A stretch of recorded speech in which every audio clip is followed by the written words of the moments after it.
says air the calendar. I died. I changed the battery. Oh.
This telecast is copyrighted by the NCAA for the private use of our audience. Any other use of this telecast or any picture, descriptions, or accounts of the game without the NCAA consent is prohibited.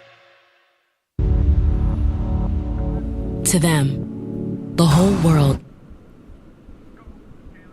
Today, it's the second round of the Division III Men's Basketball NCAA Tournament. Welcome to the pregame show, live at SUNY Oswego. I'm Kaylee Richmond, joined by analysts Lucas McGarry and Kenny Gerard. Gentlemen, welcome to the game. How are we feeling today? I'm feeling pretty good. We were just here yesterday for the round of 64. Today's the round of 32. Half the teams have already been sent packing and are back on their way to their hometowns, while the other 32 are here looking to get to the round of 16. Another half about to be cut off today, Lucas. Yeah, no, I mean, can't say it any better than that. I'm so excited to see this game, Oswego and Williams, both really great teams, and I think it's going to be a great test for both of them. Absolutely. Like you said, I think Williams, you have to keep an eye on their defense, but it should be a good game all around. Now, let's take a step back and look back at yesterday. The Oswego Lakers move on to the second round of the NCAA tournament to face the Williams Eves today on home court. Let's take a look at the updated bracket from yesterday. We can see that Widener and the defending national champions, Chris Newport, are moving on to the second round of the tournament as well. But let's take a look at the bracket as a whole. Kenny, were there any matchups that stood out to you and surprises going into the next round? Well, nothing in this section of the bracket comes off as a super stunner. Williams would technically be an upset, but it didn't look like it yesterday. Chris Newport, the national champions, got business done against Hobart, which is a tough opponent, and they win by 20 to move on to the second round. Well, Widener, a 31-point victory. They look like probably the best team in this section of the bracket, Lucas. Yeah, no, I mean, they're the top seed for a reason. They have everything going for them. Their play is unmatched, and you can tell by the 101-point performance that their team put up. It's just an insane stat that no college team puts up 100 points in a game. So for them to put up 100, it's just dominant and threatening to every other team in that bracket, including Oswego and Williams. Especially in a tournament like this, you don't see a lot of big point games like that. A lot of defensive battles. It's quite surprising. Absolutely. Well, let's take a closer look at the game at hand today. Let's look at some team comparisons between Oswego and Williams. Now, Oswego is 26-2 and 19-1 in the conference, and as Williams goes, it's 22-6 and 9-1 in conference play. Now, between all the information that you see on the screen, what's standing out to you about Oswego, Kenny? I say Oswego's point per game. They have one of the best point per game differentials in the entire nation, ranked at number 4. And you see they lead in every statistical category, including the field goal percentage, which is something Oswego's been struggling with later on in the season, taking bad shots, not creating a lot of good opportunities for themselves. Both team one loss in conference, neither team winning their conference championship, Lucas. I'm going to go with the opposite. I'm going to take the other side. The points against per game for Williams, they're just one of the best defenses as a whole in this entire nation. They're so good when it comes to zone. They're so good at clamping down on those top scorers. And like we saw yesterday against DeSales, they absolutely mobbed all of their top scorers and just completely limited and shut everything down. And that's why Williams had such a dominant performance. That points against per game is no joke. They are really one of the best defensive teams in the nation. Absolutely. Now, Oswego hosted 2 games in the first round of the tournament yesterday. Williams College defeated DeSales University 77-51, and Oswego State defeated Babson College 74-63. Lucas, you were on the call, and Kenny, you were here as well as an analyst for both games. What were your reactions to the DeSales and Williams games? Let's start there. Well, it was surprising. DeSales is a high-flying, high-powered offensive team, and Williams, a great defensive team, number 1 on their three-point defense in the entire country. So a big win for them. They had a great game defensively, as we all expected, but DeSales not really able to pick it up offensively. 18 for 60 from the field, and Williams, my apologies, shoots 50%, 30 for 60 from the field, wins the rebound battle. They won everything, Lucas. It just was an all-out battle. Yeah, no, I mean, they just had everything going for them, and they completely shut down DeSales in every aspect of their offense. Everything that DeSales had going for them in this game, whether it was their speed, their athleticism, their scoring abilities, like Elijah Eberle, DeSales' top scorer, 2 points, 4 baskets, or 4 shots the whole game, completely shut him down. A guy that usually averages 12 points a game will score more than that on a regular occasion, and they completely limited him. And he did absolutely nothing for his team yesterday, and that is just a huge part of what Williams does to make their defense so solid. For sure. Now let's talk about the Oswego and Babson game. Lucas, any thoughts on that? Oswego played a great game. There were a couple scary points at times for Oswego. Babson played a phenomenal game. Nate Amato, dominant for Babson yesterday. 28 points, 13 rebounds. He was the best player on the court, hands down, for either team, and Oswego had no answer for him. But they did have a remedy in the sense of Aki Anderson, who put up 26 points for the Lakers and was able to balance against the dominant play of Nate Amato. And I really think Aki Anderson was the key, no pun intended, for that win against Babson. But a really great test to start off for Oswego. For sure. Kenny, any thoughts for you? I said nothing more than he said. He pretty much covered everything I was going to say.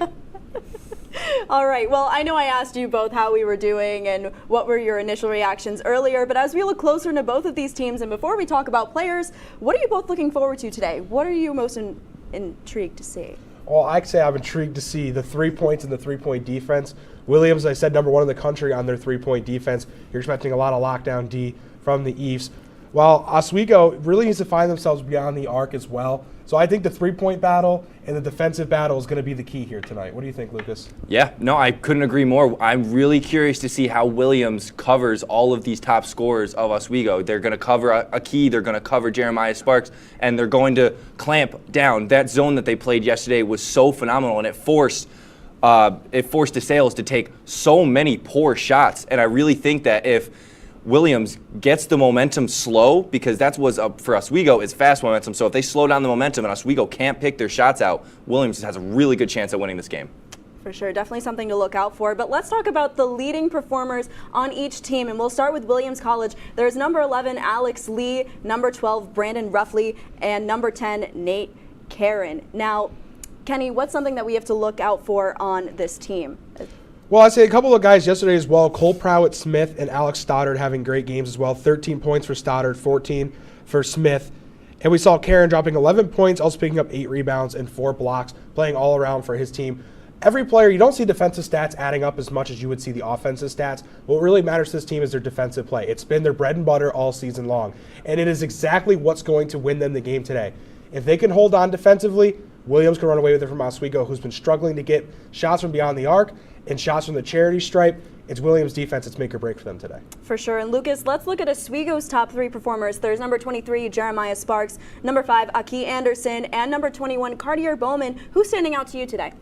Honestly, I think I'd have to go with Aki Anderson again. He has been the best player, without a doubt, in the past 4 games for Oswego. He is there every single time that they need a clutch basket. He is there every single time they need any type of momentum creation. He's there all the time, and wherever you need him, he is there. And I really think that he is going to be such a huge factor throughout the rest of this tournament. However far they go, he is going to be the guy that they look to. Yes, well, we'll have to see. And when we come back, we're going to talk more about coaches as well as some X factors from our analysts. We'll be right back.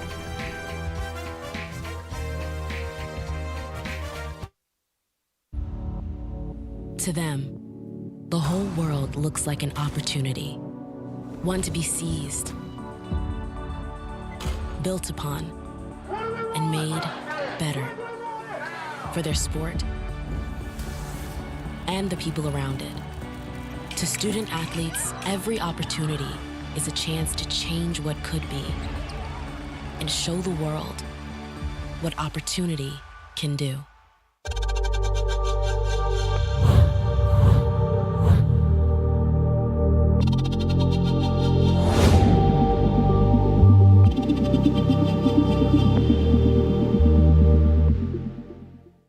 Say, President Stanley, whenever there's bad weather, who would you turn to? I'd turn to Storm Team 10. No, right but you've here. got to say it like this. Storm Team 10. Say it with me. Storm Team 10.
Jill Should we told me it tell was him? Kitty from Glee. Yeah. What is it?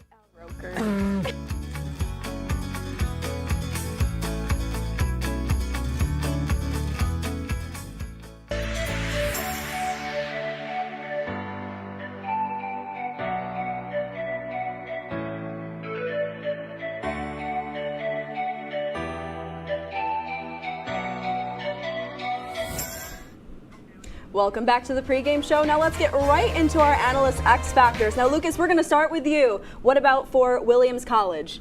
I think I said it multiple times, but that defensive zone that they had, keep doing that. It works. Shut down those top scorers for Oswego. Aki Anderson, Jeremiah Sparks. Cut them all off. Make sure that Oswego is going to guys that they don't usually trust to get the ball and take shots. And the other thing, three-point shooting. Yesterday they shot a phenomenal 40% from the arc. From outside the arc yesterday, they played phenomenal against DeSales in every single aspect. Keep doing what they're doing, and they have a very, very good shot at winning this game.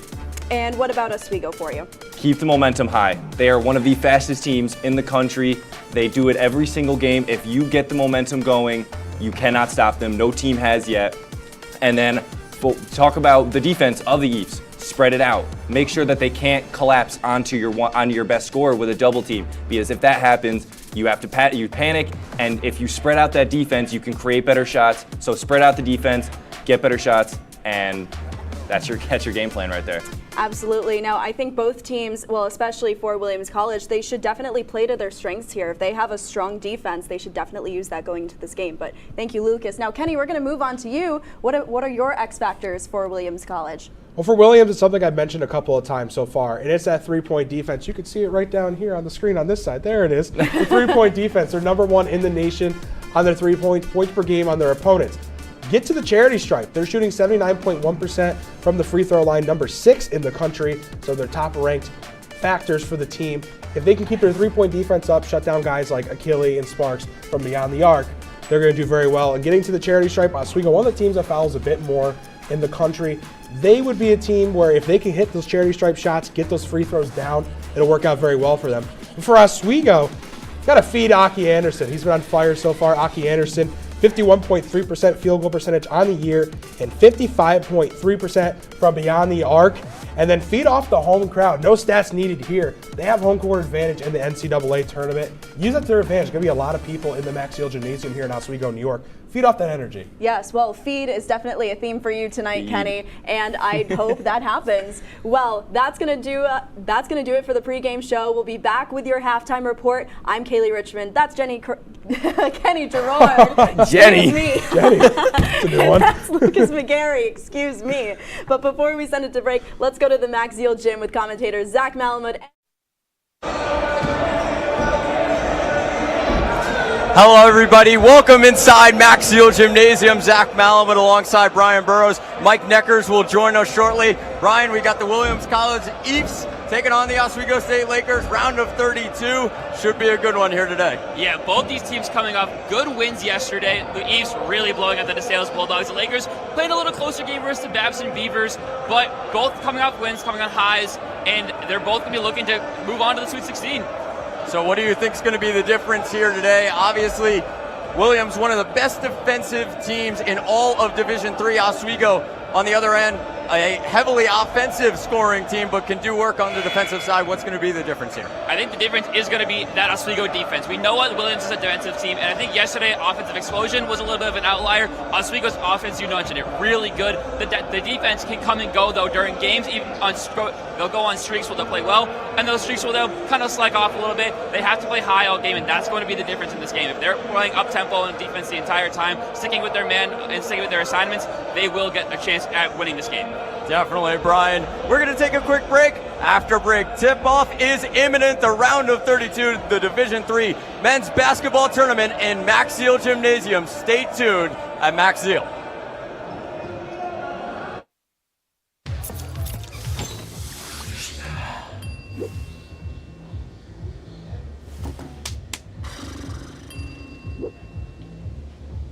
If you need to do something to feel okay to drive, you're not okay to drive.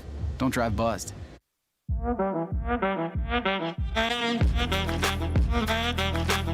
Shine on that boy. Look at the bling. Do we got a diamond tester on? Yeah, that's getting bad. Yep. 10 out of 10 recommend on Yelp.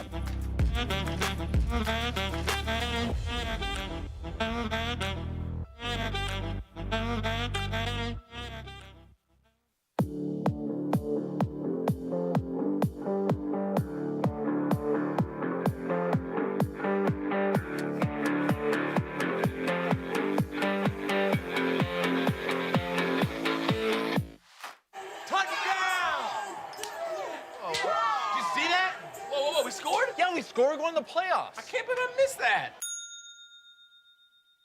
Every time I'm buzzed, I spend too much time on my phone. What? I should take your phone away. No. I'll call for a ride. Hey, why does my face look like that? I'm playing with these new face filters. Okay, you know what? Yep, that's mine. I'm gonna need that back. No. Kevin!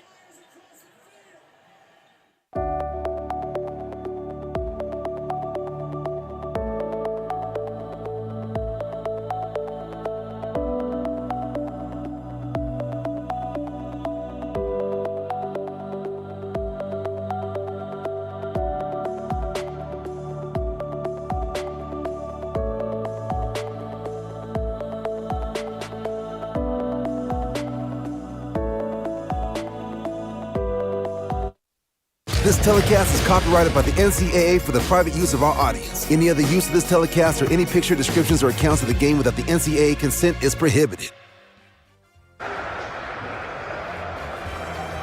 Hello, everybody. Welcome back inside Maxio Gymnasium as it's the round of 32 of the Division III men's basketball tournament here in Oswego, New York. Zach Malamud alongside Brian Burrows. And Brian, it's going to be a great game today. Let's get through today's starting lineups for both teams, starting with Williams. Well, for the East, you're looking at Dinkins, Karen, Lee, Ruffley, and Broward-Smith. Similar starting lineup to yesterday. For the Lakers, same as yesterday. Lazo, Bowman, Sparks, Achille, Anderson. What do you see in these starting lineups? Obviously, the same as yesterday. Smart moves by both coaches here. Yeah, I like that both teams played really well coming out of the gate. In their games yesterday for the Lakers, smaller starting five than the East. That's going to be a big story today. The East, a much bigger team than the Lakers, especially scoring. Four of the top five scorers for the East over 6'4". For the Lakers, it's only two of their top six are over 6'4". So the size difference is going to be something to watch with the Lakers. This starting lineup can run. They are athletic. They'll move up and down the court really quickly. So it's going to be something to watch. Will tall players outmatch the Lakers, or will some of the Lakers beat the East? As both teams played in their round of 64 matchups yesterday here in Oswego, New York. Oswego was the later game, the host team here. They took on Babson, a 74 to 63 win in the round of 64. Aki Anderson led the way, 26 points, 2 rebounds, 4 steals. What did you see from Anderson yesterday? Anderson just took over yesterday's game, especially in the second half. He ended at 10 of 15 from the field, but it was like 8 of his last 9 more makes. He certainly decided that this game was his. He took advantage of space in the middle of the court. Mid-range jumpers were his best friend yesterday. And on the other side for Williams, they took on a really strong DeSales team and made it look silly. 77 to 51 in the round of 64. Cole Prowett-Smith led the way. Could he be another player to lead the way again today for the East? Yeah. Prowett-Smith, big guy, certainly going to be a big body down low. The Lakers will have to contend this. You'll probably look to see Bowman guarding him a lot of the game when they're in man. But the story, though, was the threes. It was slow in the first half, but second half, 8 of 17 from beyond the arc for the East. They decided that outside of the arc was the best way to win that game, and they took over. It was like a 25-3 run, or 25-4 run coming out of that second half break, and it just took over the game. So the Lakers are going to have to contest with that 3 ball. But the East, though, on the season, not the best 3-point shooting team. Just a 33% from beyond the arc. So yesterday, more of an outlier. But if they can do it one night, they can do it again just a day later. Prowett-Smith had 14 points, 9 rebounds, 3 3-pointers. As March continues on the shores of Lake Ontario with a trip to the Sweet 16 on the line. Oswego in all white today. Williams in all purple. as the road to the Final Four continues as we are underway at Maxill Gymnasium. The Lakers win the tip, moving from left to right. Sparks into Bowman, and an early start for the host team. Bowman, the senior out of Trenton, New Jersey. Second team All-SUNYAC this season. Inside roughly with a couple defenders around him. Here's Sparks moving quickly, and he cannot hit it. Ball tipped around, and it's going to be Laker ball, baseline out of bounds. Something you're hearing already in this gym is just the noise of the crowd. Something the Eves are going to have to contend with this entire game. It's something the players feed off of. Curdy Bowman, he went from Trenton, New Jersey. His family doesn't get to travel up here too much for these games. He says having the fans in the stands really feeds him, and they're like a family to him. Lazo looking to get going early today. Anderson, 26 yesterday. Lazo is denied by Prowett-Smith, showing the wingspan out there. Only at 6'4", but he's got long arms. Yeah, Prowett-Smith, I want to see one of the shorter starters on this team at 6'4", but length is going to play a big factor in this one. Achille wide open in the lane. And a good start for the Oswego State Lakers. Achille back-to-back years, third team All-SUNYAC for the Lakers. The grad student out of Staten Island, New York. Here's Alex Lee, their sophomore from Houston, Texas. Nate Karen, their star man, sinks it from deep. Karen just under 10 per game score, but as a 6'9" man, he's a 38% from beyond the arc. You have to contest him all around the court. And a ton of experience down the list for Nate Karen. Has played 6 games in the NCAA tournament in his career. Achille getting going early. Jamal Achille. The Lakers lead at 6-3. Nate Karen. Cole Prowett-Smith, the deep ball. Bounces around, no good, but an offensive rebound. A very strong rebounding team, Williams is. Roughly, great pass by Dinkins.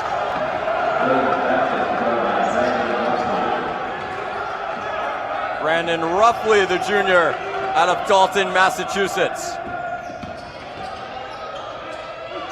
Here's Sparks. Anderson. Lazo. Anderson cannot hit the 3 ball. A 55% three-point shooter. Prowett-Smith.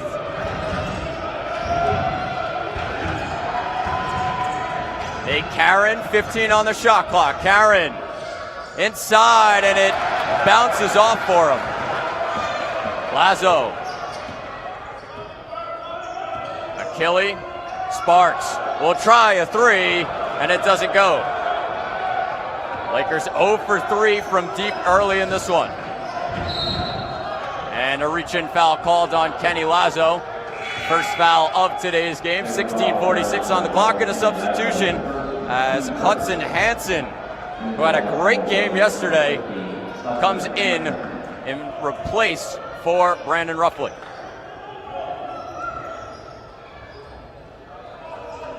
Karen to Dinkins.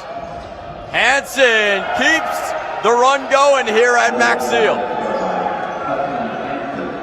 Movement like that was something I watched them practice in pregame. They were going, they pass it to the 3-point line, they cut to the middle and practice a layup. They're taking advantage of that early. The Lakers are going to have to adjust to the cutting man. Achille looking to keep things going, and it's off. Good defense by Williams.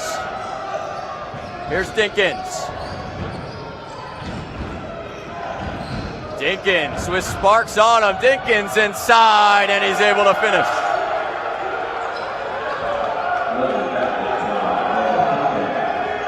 Noah Dinkins, the junior, out of Chapel Hill, North Carolina. Lazo Williams on a 6-0 run right now. Lazo, and an offensive foul as Prowett Smith takes the charge. An immediate timeout, 15:44 on the clock. Williams with a 9-6 lead here in Maxill Gymnasium. It's been a quick start, and Williams have taken advantage on the offensive end. Yeah, Lake. As quickly, here's a word from the NCAA. Passion's love. Passion is love for what you do. Because I think when you face challenges, it comes down to how much you want it and how much you love it. Passion is what keeps you going forward. Seeing so many people that were like-minded and so hardworking in their sport and academics, being surrounded by like-minded people makes you want to be more passionate. I think it pushes you to a different level that maybe you didn't think you had. And you can do the best of both worlds and love all of it. Welcome back inside Maxill Gymnasium. Zach Mallon with Brian Burrows. Mike Neckers will join us shortly. Brian, Williams shooting 4 for 7 from the field. Oswego only 3 for 8, and the 3 balls just have not worked for the Lakers. No, the Lakers are trying to force some threes. There's a couple of contested 3 balls so far, and you mentioned it, 4 of 7 for the East, and it's been 4 different scores on those 4 makes. You saw it yesterday. They like to spread the scoring around to all of their starters, a lot of their players. They had 10 different scorers yesterday. Already 4 here early, and the bench is deep for this team. So the Lakers are gonna have to contend with lots of different type play styles today. You're seeing it early. Williams, their leading scorer, has the ball. Alex Lee, only averaging 11.2 points per game. Lakers top scorer Jeremiah Sparks, 19.1 points per game. So they definitely spread the ball around. Hansen gets the foul call, and he'll go to the line for 2. A little bit of a late call there from the ref. The contact came when he put the shot, but they didn't really call the foul until after that ball missed the ball at the rim. So definitely some confusion on the Lakers' faces there on the call, but there was contact involved. As Hansen, a 84% free throw shooter. He's sophomore from Seattle, Washington, as he makes the first. Standing at 6'8".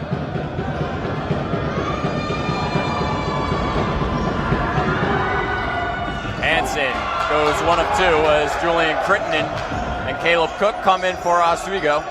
Alex Stoddard and Sammy Cooley check in for Williams.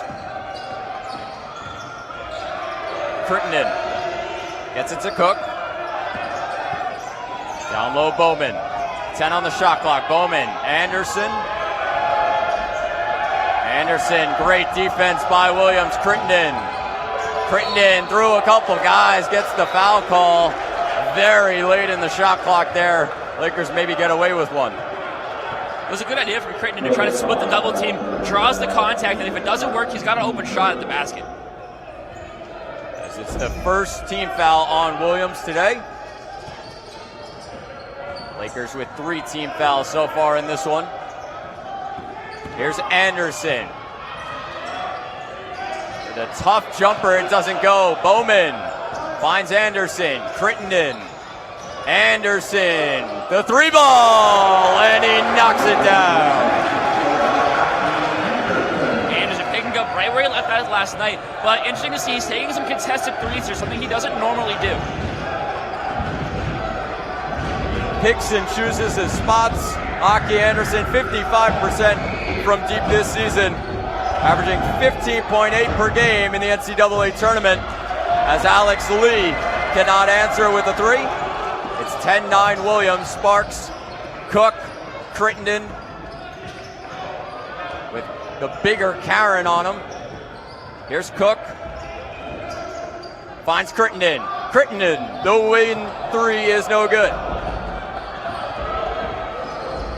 Stoddard. Karen hands off to Cooley. Karen open, the deep ball, and the big man is feeling it from deep. 2 of 2 already, Nate Karen from beyond the arc. Lakers just don't have the size to match up with him anywhere on the court. Tallest player right now, Cartier Bowman, listed at 6'6". It's going to be hard to stop him today. 6 games in the NCAA tournament. He's averaging 11.8 points per game. Anderson starting to feel it. The mid-range jumper from the elbow.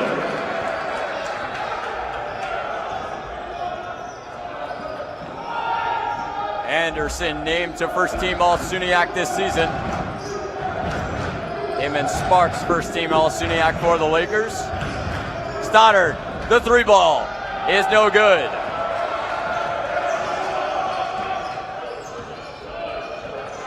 Sparks. Inside, goes up, and he gets the foul call. And he'll go to the line for 2. Williams, not a fan of that one. Jeremiah Sparks excels at drawing contact in the lane. He has very good body control, and he'll put his body just a perfect position to draw the contact, but also get a shot up that is at least a somewhat high percentage look. Sparks, a 77% free throw shooter as he makes the first. And a big group of changes come in for Williams. Crowett Smith, Ruffley, Dinkins, and Brandon Arlen will all come in, and Hardison will check in for Cartier Bowman for Oswego. Bowman with 4 rebounds already for the Lakers. Lakers winning the rebound battle 8-5 so far in this one. As Sparks hits both free throws, and we're knotted up at 13. 12:44 on the clock. And open Arnold from deep, bounces around, and it's gonna go on Cook on the floor here. As an open opportunity there for Dinkins. It's gonna be Cook's first personal. As Cooley, baseline out of bounds, has it. You're watching the NCAA Division III men's basketball tournament in Oswego, New York. As Hardison forces the jump ball, and Williams will have possession. It's a very good hustle play there from Hardison. Just dove to the floor to get that ball open, forced the jump ball. Unfortunately for the Lakers, they didn't have the possession arrow. Dan Lee comes in for Williams. He'll check in for Cooley. Crowett Smith. Roughly, Dinkins. 10 on the shot clock. Dinkins inside, gets the foul call. Already the 5th team foul on the Lakers. And it's going to go on Caleb Cook, number 2 on him. Oswego's got to be careful. They like to be a guard-heavy team, and now that's the 3rd different guard to have a foul early in this first half. Lazo, Cook, and Anderson all picking up fouls before 10-minute mark in the first half. So Williams, a great free throw shooting team, 79% on the season as a team. That's number 6 in all of Division III. Oswego State need to be careful. Crowett Smith. With the step back mid-range, silky smooth. Crowett Smith with his first points of the day. Crittenden. Crittenden open, cannot hit from mid-range. Crowett Smith. Arnold inside is able to finish. And Williams with a 4-point lead. Curdy Bowman getting ready to come off the bench after Hardison's defensive miscue there. Edwards, the corner 3, and he knocks it down.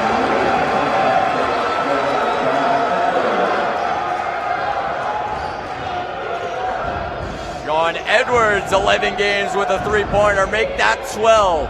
As Crowett Smith starting to get going.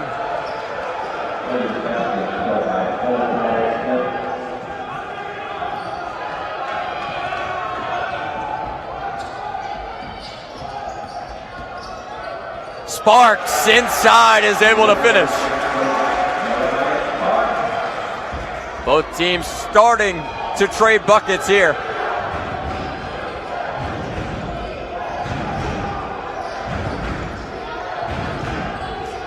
Edwards' shot was changed to a 2-ball. It's 19-17 Williams. Crowett-Smith cannot hit it. Sparks fouled on the floor. And a media timeout, 10:31 on the clock, as we're going to send it down to our sideline reporter, Mike Neckers. Mike, what do you got for us? Folks, it's been a very, very physical game so far. The Lakers already have recorded 5 fouls, and Williams has 3 of their very own. So a very physical game. In the paint, we're seeing bodies crash to the floor. We've seen 2 or 3 jump balls already, so a very physical game. Plenty more left to play. Back up to the guys on the perch. Thank you, Mike. Great stuff. As Brian, both teams starting to heat up from the field. Both teams 3 of their last 4 from the field, and getting these offenses going is huge in this game. Yeah, I think both teams slowing down a little bit on the defensive end. It's been very back and forth, and when it's that style of game, the defense tends to lack a bit. You tend to slack off on defense to push the offensive tempo. If you feel yourself going better when a path up offensive tempo, you want to keep that up, and you kind of lag back on the defensive side because you don't want to waste your energy defensively. That's why runs like this, where both squads can hit shots and just trade baskets, kind of happen. As it's 19-17 Williams lead it. Zach Malum with Brian Burrows, Mike Neckers here at Max Seal Gymnasium in Oswego, New York, the shores of Lake Ontario. It's the Division III men's basketball tournament. Round of 32. There's games all across the nation going on this evening. And both these teams looking to get back to the Sweet 16. Lakers, it would be their 3rd consecutive trip to the Sweet 16. Williams made it in 2021-2022. They had a Sweet 16 run. They also went to the round of 32 last year. Anderson starting to heat up. That's 7 for him. You mentioned that round of 32 exit last year by the Eves. It was a 75-54 loss to St. Joseph's, Connecticut, one of the best teams in the country last year.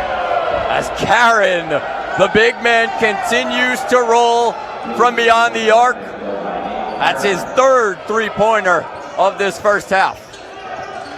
Anderson, the pull-up mid-range is no good. Quickly going back to that game, it was Alex Karen who led the Eves in points, 15 and 5 rebounds in that loss to St. Joe's. Here's Karen down low. Great post move off the backboard. It's no good. Sparks going to take it coast to coast, looking for the call, and the refs are having none of it. Crowett-Smith. Karen, how about another? Knocks it down.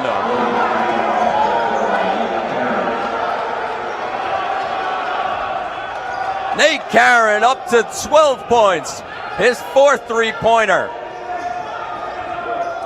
It was just miscommunication from Edwards and Bowman that led to that open look from Karen. They were doing a good job switching on the ball, but it just didn't work on that last possession.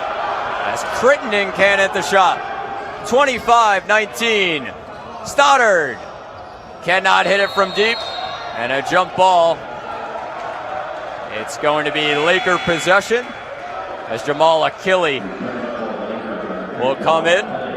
Sean Edwards will check out. 25-19. Williams, 2 big three-pointers from their big guy, Nate Karen, the senior from Sacramento, California. Standing at 6'9", but it's no problem shooting for him.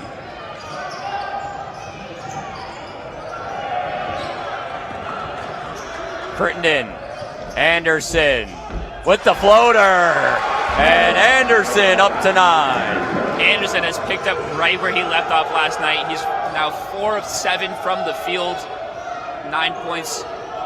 It's going to be him and it's going to be Sparks that are going to lead this team to a victory today if they can get there. Alex Lee, great pass inside, and Hansen is fouled. He's going to go to the line for 2. Foul goes on Achille. That's his first personal. And the team's 6th foul, 1 away from the bonus, but 2 shots here for Hudson Hansen.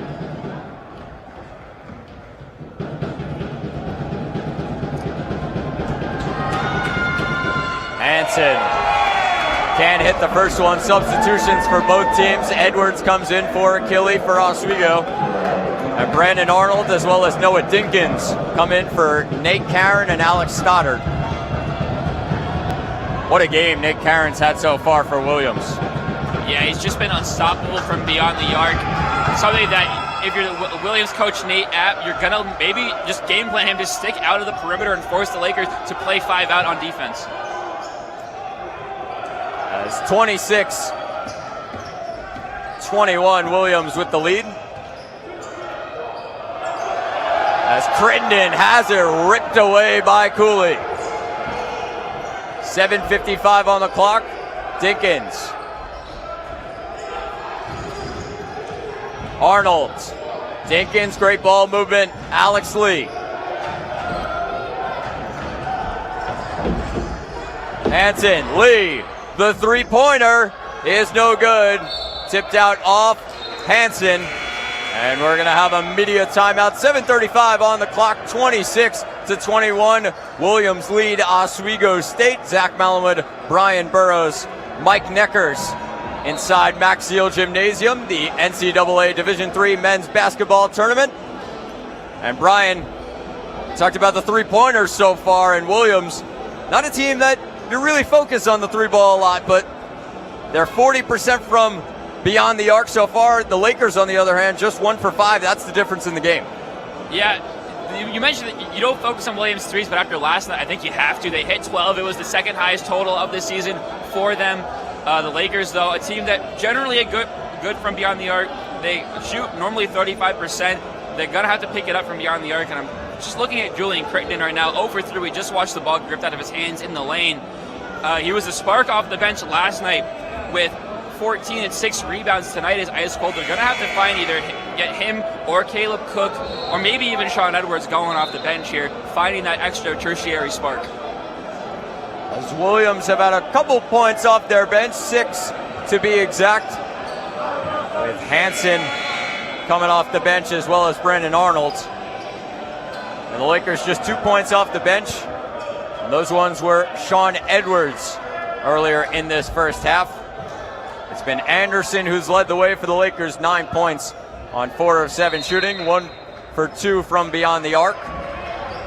And Nate Karen has been the story for Williams. 12 points, 4 of 6 from the field, 4 for 4 from 3-point land. As Sparks has it for Oswego State. Sparks in the post move, and he's able to finish.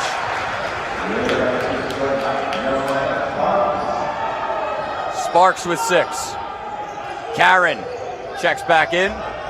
Crowett Smith, great pump fake, and the mid-range wide open. He'll hit that every time. Yeah, Kay Anderson cannot jump at the ball fake there. He has to know this team isn't that great from beyond the arc, and he has to just know, close out, don't jump. Edwards to Cook. Anderson will try another from deep. And he talked about that he doesn't shoot them often unless he's open. He's been open on a couple. Yeah, and he's taking advantage of it. You said earlier in the game, 55% from 3. Would have led the SUNYAC conference if it qualified, but he just doesn't shoot it that often because he plays for the open look. 28-26, Williams with the advantage. Anderson on the defensive end with the block. Sparks, coast to coast, and he knocks it in.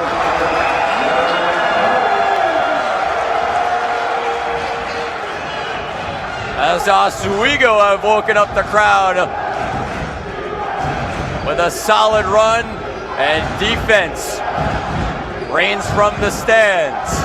15 on the shot clock. Karen, Cooley, Karen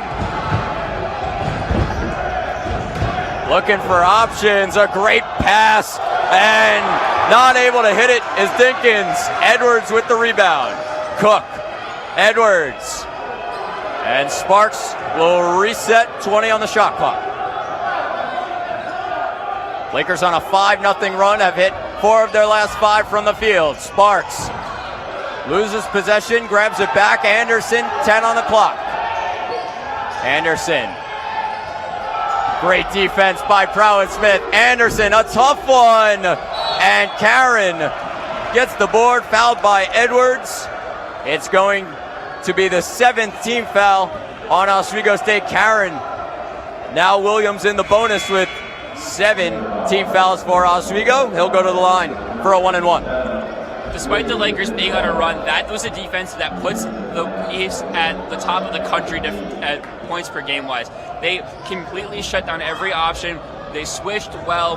They had just tight man coverage the entire possession on the Lakers. There was no open looks once the Lakers decided to slow it down. Karen, an 87% free throw shooter. Doesn't get much better than that as a big man. He's up to 13 so far this evening. You mentioned the Eves being one of the best free throw shooting teams in the country. It may be because in their loss to St. Joe's last year, they were 10 for 21 from the line. That is a stat that loses you a game, losing 11 free throws. 29-28, Williams with the lead. Hand off to Cook. Edwards, another from deep, and it's no good. 4:45 remaining in this first half. Karen, hand off to Lee. Prowett-Smith, good defense by Anderson. Alex Lee finds Karen, 10 on the shot clock. Dinkins inside, great post move. Brandon Ruffley able to finish it. Ruffley shoots over 50% from the field. 6'8" forward. That is their traditional big man, where Karen is the kind of non-traditional outside shooting type. Bowman in the lane, and he gets the foul call, as that one's going to go on Prowett-Smith. He knew it too. He put his hands straight up in the air after that whistle blew. Going to be the first personal on Cole Prowett-Smith. 4th team foul. Bowman at the line, a 60% free throw shooter. Bowman sinks the first. Edwards checks out. Crittenden comes back in for the Lakers. Carter Bowman may not light up the scorers table, but rebounding and getting to the line is his friend. I mean, last night, slow night offensively, 6 boards, but 13 rebounds. He's already up to 5 in this one, and now 4 points. Alex Stoddard also checked in for Williams in replace of Noah Dinkins. 4 minutes on the clock, 31-30. Williams lead it. Karen, how about another from deep? And he cannot continue the 100% percentage. And Sparks gets fouled on the inside, and he'll go to the line for 2. 3:44 on the clock, and a media timeout here at Max Seal. 31-30. Williams with the lead. The Division III men's basketball tournament on the shores of Lake Ontario. Zach Malamud, Brian Burrows. 3:44 on the clock here. A tight game so far between these two teams. As we're going to send it down to our sideline reporter, Mike Neckers. Mike, what do you got for us? Well, folks, you know, we've heard and seen so much from Williams College, and the question on your mind has to be, what exactly is an EAF, their mascot? Well, let me tell you, give you a little history lesson. Williams College was founded back in 1793 and funded by Colonel Ephraim Williams, and then in 1907, the student body voted a purple cow to be the school mascot. So that's a little history lesson behind the mascot of the EAFs. That's all I got for you. Back to Brian and Zach.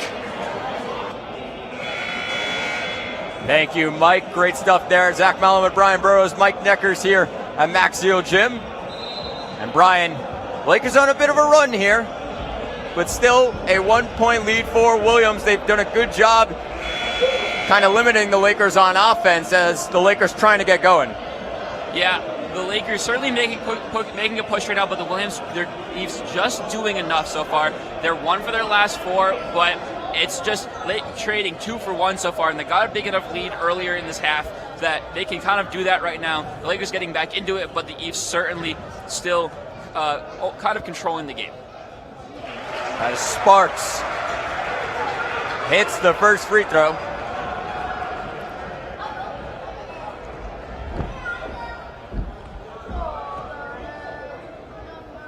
The Lakers are tied right now. He hits both. The SUNYAC Player of the Year this year. No, Oswego is First in the team lead. All SUNYAC for the Lakers.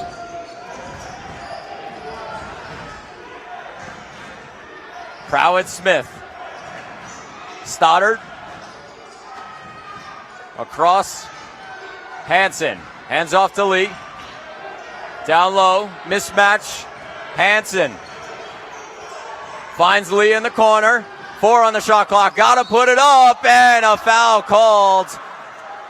As late in the shot clock. Those are killer for the Lakers. And Lee gonna go to the line for 2. Coach Leone very frustrated with that. I just watched him just talk to Jeremiah Sparks, just hands kind of waving like, come on, what are you doing? It was an unnecessary foul. It looked like the hand might have just whacked him as he ran by.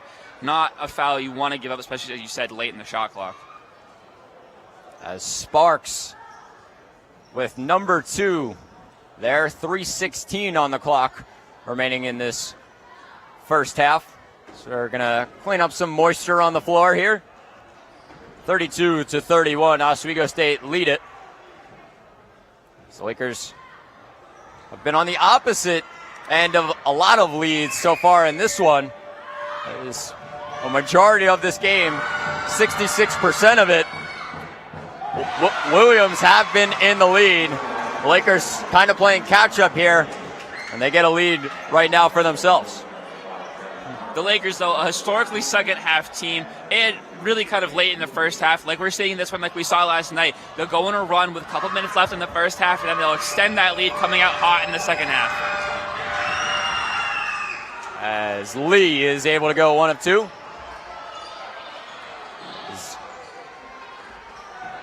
Dinkins, Cooley, and Arnold all come in for Williams. And Achille checked in for Sparks. Bowman. Anderson. Cook. Caleb Cook.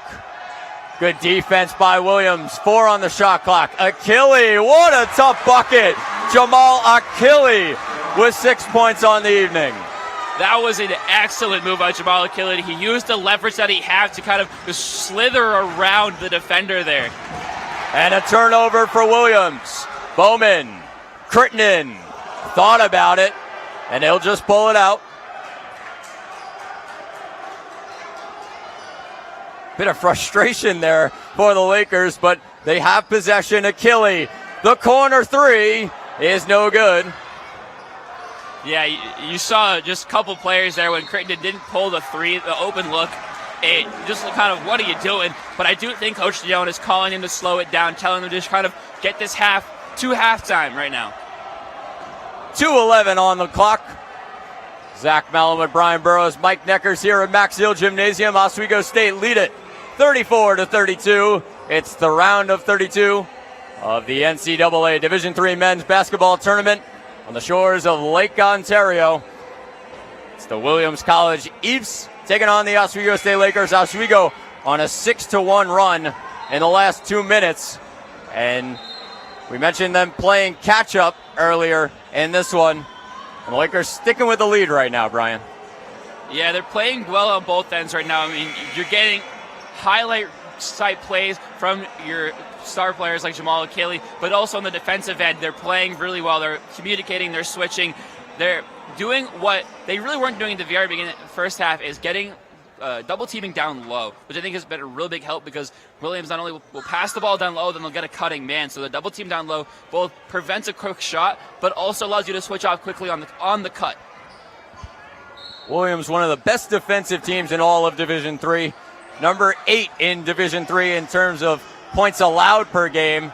And they have the top 3-point defense in all of Division III.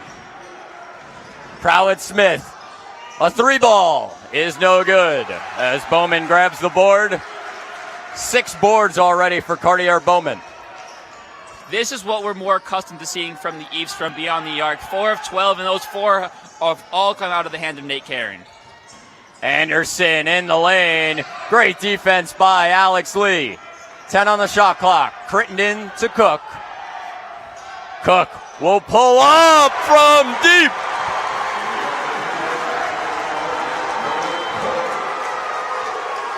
As Caleb Cook trying to pump up the crowd. Prowett-Smith says, silence him with the deep ball.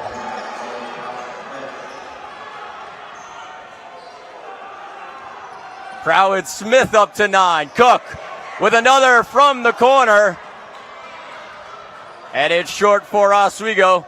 37-35. Oswego State lead it. Stoddard, the 3 is no good. Karen, offensive board. And they get the foul call. That one's going to go on Anderson. And Karen will go to the line for 2:55 seconds left in this first half. Despite Nate Karen having 13 points, the Lakers are playing it very well down low on the block, which something you would have thought maybe a little bit opposite. You would have think coming into this that they would have been able to stop him at the line, but with the size advantage that he has, been hard to stop down the block. But he hasn't made a shot inside the three-point line today. And a big free throw miss for Nate Karen, as he's 1 for 3 on the day from the charity stripe.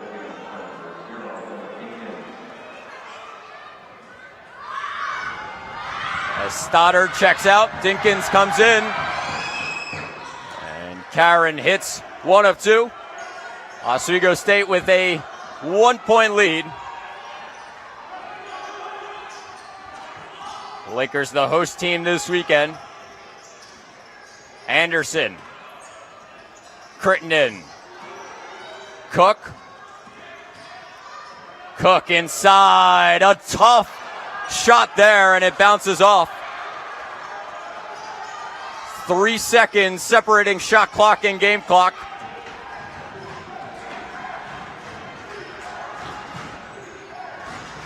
Karen, Prowett-Smith. 10 on the shot clock. Prowett-Smith gets the foul call and a reach in. Going on Caleb Cook. That's a big one. That's number 3 on him still in this first half. Yeah, I mentioned it earlier. The Lakers are going to have some foul trouble here with their guards. You just said Cook up to 3. Lazo's got 2. Sparks has 2. And Anderson and Edwards both with 1 apiece. Prowett-Smith, an 89% free throw shooter, one of the best in Division III. As a couple substitutions, Karen, as well as Alex Lee check out. Brandon Arnold and Hudson Hansen come in. As Prowett-Smith goes 1 of 2, a rare miss for him. So Lakers will hold for 1 shot. 8 on the clock. Anderson. Step back doesn't go. And that will do it for our first half of play. What a battle we have on our hands. It is 37-37. Oswego State and Williams College round of 32. And what a battle. Like I said, these teams knotted up at halftime. It's going to be like this all game long. Yeah, these teams very evenly matched. Nate Karen, the story of the first half, 4 of 5 for the 6'9" man from beyond the arc. But as a team, the Eves 5 of 14. So it's Nate Karen really pulling them to stay in this game, but the Lakers really haven't had an answer. So if he can continue what he's doing, it's going to be tough for the Lakers to stick with him. Definitely, Brian. We're going to send it down to our sideline reporter, Mike Neckers. Mike, what do you have for us?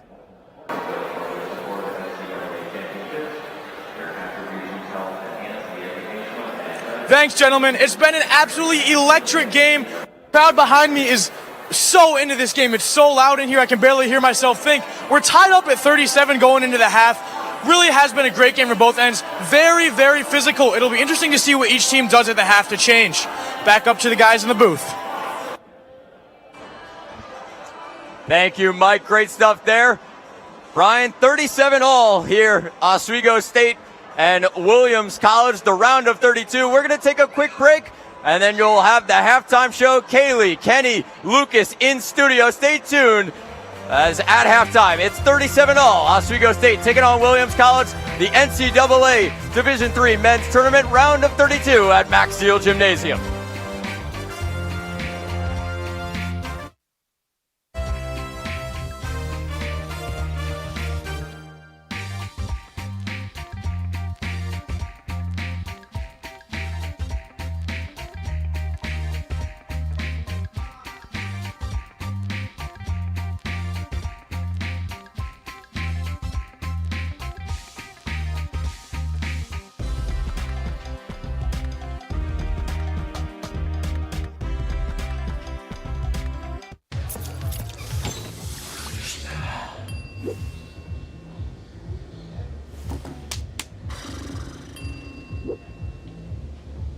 If you need to do something to feel okay to drive, you're not okay to drive.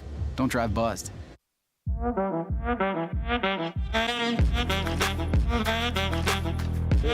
on that boy. Look at the bling. Look at do we got a diamond tester on? Yeah, that's getting bad. Yep. 10 out of 10 recommend on Yelp.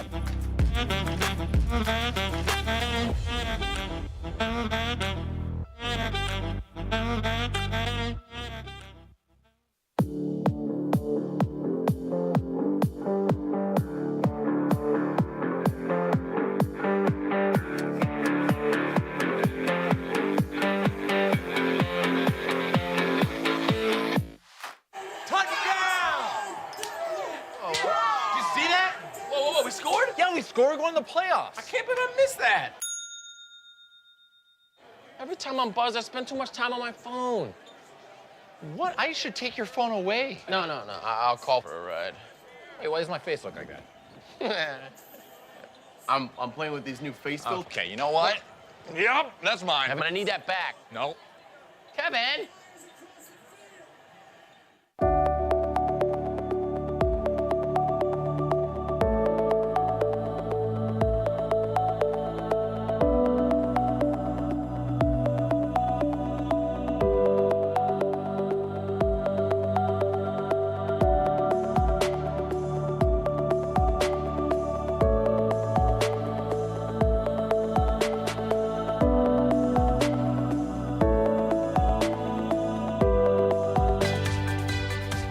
Responsibility is being accountable for your words and actions, first and foremost. It also is an obligation to be a positive influence in the communities around you.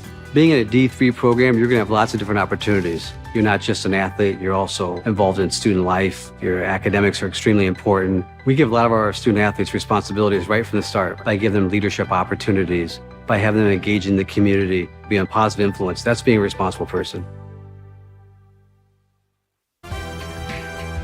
It's 37-37 at the end of the first half. Welcome to the halftime show here at SUNY Oswego. I am your host, Kaylee Richmond, joined alongside by none other than Kenny Gerard and Lucas McGarry. Now, let's go into talking about the first half of this game. And guys, it was pretty electric, I would say, as Mike Neckers, our sideline reporter, told us. You know, Kenny, what stood out to you? Well, I would say Oswego, they hit all their shots from the charity stripe, something not normal for them this season, hitting 100% of their free throws. And we see Williams leading narrowly in the field goal percentage margin. A dead even game, 3-point percentage also going the way of Williams College. Oswego, though, winning the rebound battle, something very important for the Lakers with the big man down low, Cartier Bowman. Yeah, no, I'm sorry to cut you off, but you're absolutely right. With the rebound, with the height advantage of Williams, Oswego needs to take every chance they can get and get those rebounds. And they have done a really good job of it so far. They can still do a little bit better, but I think that with what they have, with the size disadvantage that they're at, Cartier Bowman is doing a great job rebounding the ball. The other players on that team are doing a great job rebounding the ball, and I really think that they've managed well with the height discrepancy that they have against Williams. For sure. Now, let's take a look at the key players that have stood out, especially in this first half of the game. Let's start off with Williams College. Nate Karen standing out as the point leader for this half. Kenny, tell me more about Nate Karen. Well, Karen has 14 points, currently leading his team in that statistic as well as field goals. He's 4 for 7, 4 for 5 from beyond the arc, and 2 for 4 from the charity stripe. He also has 1 block and 16 minutes played, leading in 6 categories for his team in this first half, really putting it all out there on the court. The next closest player is Pregame Smith with 10 points, really doing it all to keep Williams in this game. And Lucas, let's talk about another key player for Oswego. There's Aki Anderson, someone who has stood out to us. And Kenny, before I ask Lucas, was Aki Anderson fed, would you say? He might still be a little bit more hungry. He may need a little bit more in the second half, but I think he's a bit fed. What do you think, Lucas? I mean, I couldn't agree more. He's got a leading scorer for the team. He's got 12 points, super consistent, 5 for 11. He's shooting 45% and 66% from the three. He's 2 for 3. He's playing a really great game, and he's doing exactly what the Lakers need for him to do, exactly like yesterday. And what I said is that he has been their most crucial player throughout their past 4 games or so. And once again, he's showing that he is the most important player on this team. He played the entire half. He had played the full 20 minutes. Jason Leone has so much confidence in him, and rightfully so. He is one of the best players on this team, and he is so crucial to them winning this game. For sure. And well, something else besides the players that stuck out to me was there were a lot of fouls at the start of this game, well, throughout the game. And let's talk more about that. Kenny, do you think that there are more fouls in this half than there are, on average in any game? I would say yes, and especially for a team like Williams, who's had a great defense all year long. Picking up 5 personal fouls is actually a lot for them, something I really wasn't expecting. But Oswego picks up 10 personal fouls going into the double bonus in the first half, putting some guys in foul trouble. No one really in huge trouble yet. The largest one would be Caleb Cook with 3 personal fouls, Lazo with 2, and Sparks with 2 as well. So plenty of fouls to go around for the Lakers to start off the game. While Williams, only 5, and it's 1 for every one of their starters so far. Lucas, anything to add? I think it's just going to come down to the last couple minutes of the game, and when the team fouls add up, that's when you go to the charity stripe. You talked about earlier, Williams, one of the best free throw shooting teams in the country. So for us, we go to have 10 fouls in the first half alone. Huge disadvantage for them. Obviously it resets, but if you have that same foul margin in the second half, those free throws are going to become so crucial, especially when it's a tie game. Right. Now, it's 37-37 at the end of the first half, and Oswego and Williams are both definitely playing and, stepping up to the plate and taking advantage of both of their strengths. So what do you think that went well for both of these teams, Kenny? Well, for Oswego, it's taking advantage of the charity stripe. They have 100% of their shots, 6 for 6 from the fouls we got. We said it's a very foul-heavy game to start, so when you go to the charity stripe, you got to make your shots. And so far, Oswego's been doing that very well. They haven't missed a single shot. They're also doing well in the rebound battle, winning that 19-17. So rebounds and free throws is for the advantage of the Lakers. While Williams, their 3-point defense is still working for them. Oswego only shooting 30% from beyond the arc. So I think Williams' defense continuing to play well, 43.8 overall from the field. Still a little bit higher for a team like Williams, something you really wouldn't expect. But a big battle and a big clash in these two teams. Defense for Williams, and I'd say taking advantage of the opportunities for the Lakers. And Lucas, what went wrong? No game is a perfect game. So what are some things that these teams need to improve on going into the next half of this game? Obviously, for Oswego, you have to control the fouls because it's so important that you limit them. You can't let the other team go to the free throw line. It's such a close game. And I think on the Williams side, just getting more players the ball. We had Karen with 14, Pregame Smith with 10. But then after that, your 2 next highest scorers are Ruffley and Hansen, who both have 4. You need other players to get the ball when it comes down to this because Karen and Pregame Smith, they're not going to be perfect every single time. Everybody makes mistakes, so you need other players like that to be able to score when it matters most, and to rely on just 2 guys is not the way you want to go. For sure, and this is a question for both of you. What are your expectations going into this last half of the game? Well, I think Williams is going to come out of the locker room with a little bit more of an advantage. Oswego scoreless in the last minute 37 of that half. And Williams on a 5-0 run for that minute 37. So Williams, a little bit of a momentum shift for them going into that locker room. Probably going to try and come out and continue that streak. Well, Oswego, the change for them is, well, they got to score. I mean, you can't win without scoring. So the Lakers really need to score there. They're 1 for 6 in their last 6 field goals, and they're 1 for 4 from beyond the arc. But something I expected going into the game with Williams. They just have that excellent outside the arc defense, and I've harped on it a lot today, but it's a huge point for the game. They really, really, really need to continue that good three-point defense to take home the win. Oswego really needs to go out there, and they need to find somebody, find a bucket, and maybe feed Aki Anderson. Lucas, very quick, anything from you? I think it's just got to be Oswego needs to keep that speed up. They do such a good job of moving the ball fast, and they're able to make Williams try and keep up with them instead of setting up their zone. And on the Williams side, do better with that zone. Maybe Oswego gets tired and they start to slow down, and that is when you do your best work, trapping those top scorers, getting those double teams, and creating those turnovers. Absolutely. Well, that's going to do it for your halftime report. We'll be right back, but back in the Max Zeal gym. Don't go anywhere.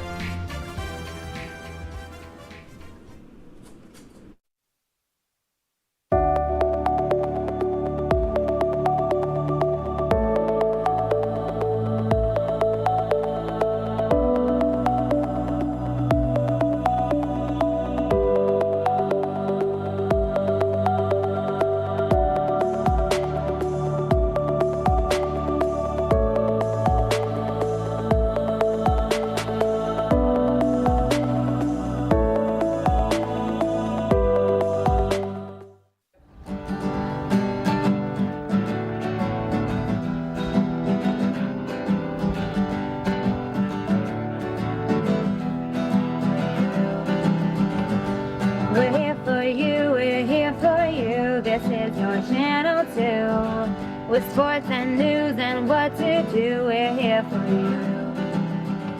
It's your TV, you're watching WTLP. Your TV, thanks for watching WTLP.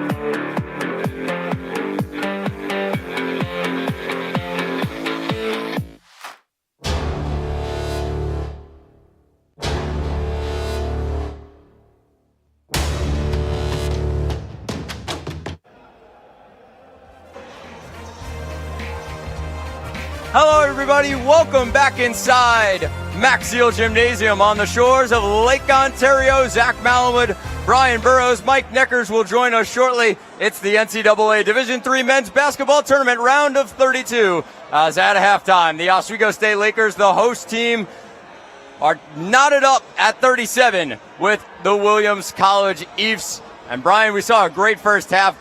Both teams starting to get going offensively. Three balls have been a big story so far. Williams with 4 of them coming from their star man, Nate Caron. Lakers have responded with 3 balls of their own, with 3 of them to be exact.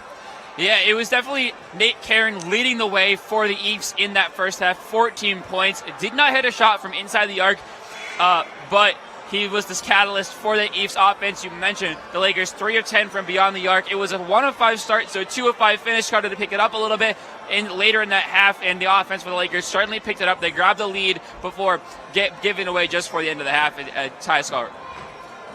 As for Oswego, it's been Aki Anderson who's been the story. 12 points of his own. Jeremiah Sparks with 10 points. And those two guys really crucial for Oswego. They've almost carried them every single game this season.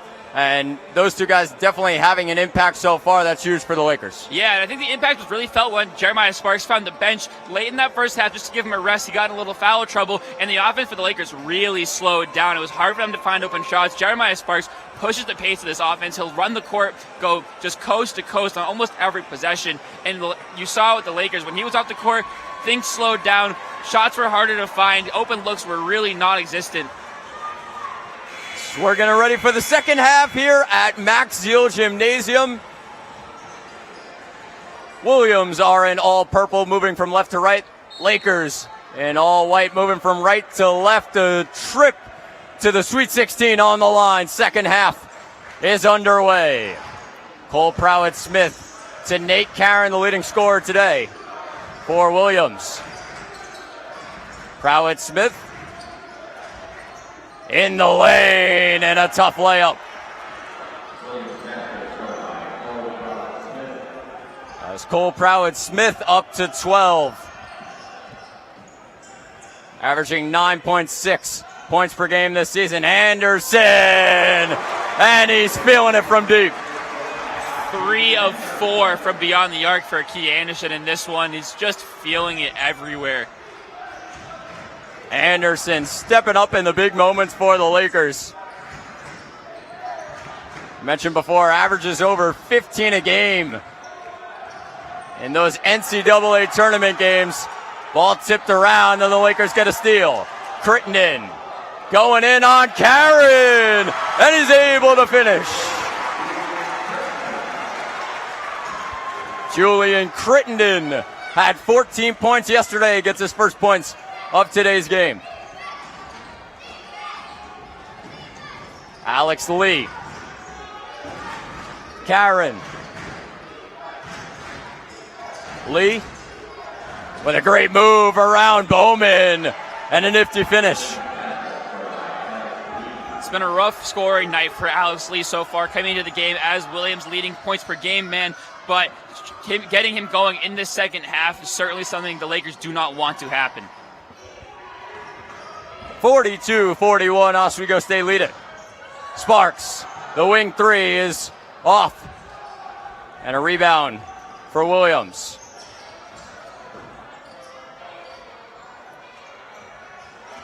Karen.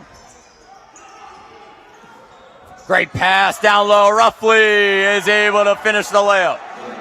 Something the Eves were doing early in that first half was having a man cut in from the wing and just into the open space in the middle. They got away from it late in the first half, but getting back to it here, the Lakers are going to have to transition on defense. Both teams trading buckets so far in the second half. 43-42, Williams with the lead. Sparks. Inside is able to finish. And a timeout for Coach Jason Leone of Oswego State. 17:26 on the clock. 44-43. Oswego State lead it. Here's a word from the NCAA. I believe sportsmanship is a mutual admiration and respect for your fellow competitors. We all go through a lot to reach the point where we compete against one another. It's important to realize that. So once we're finally on the field or on the court or on the starting block, we look at each other as fellow human beings and not just competitors. Being able to recognize the hard work that other athletes are putting in creates a more positive and inclusive environment. Welcome back inside Maxiel Gymnasium. Thank you for joining us here today. Zach Malamed, Brian Burrows, along with Mike Neckers inside Maxiel Gym in Oswego, New York, the shores of Lake Ontario, a round of 32 matchup in the Division III men's basketball tournament. So Oswego State with a 44-43 lead over Williams College. Timeout Oswego here, as Coach Jason Leone didn't really like what he was seeing defensively.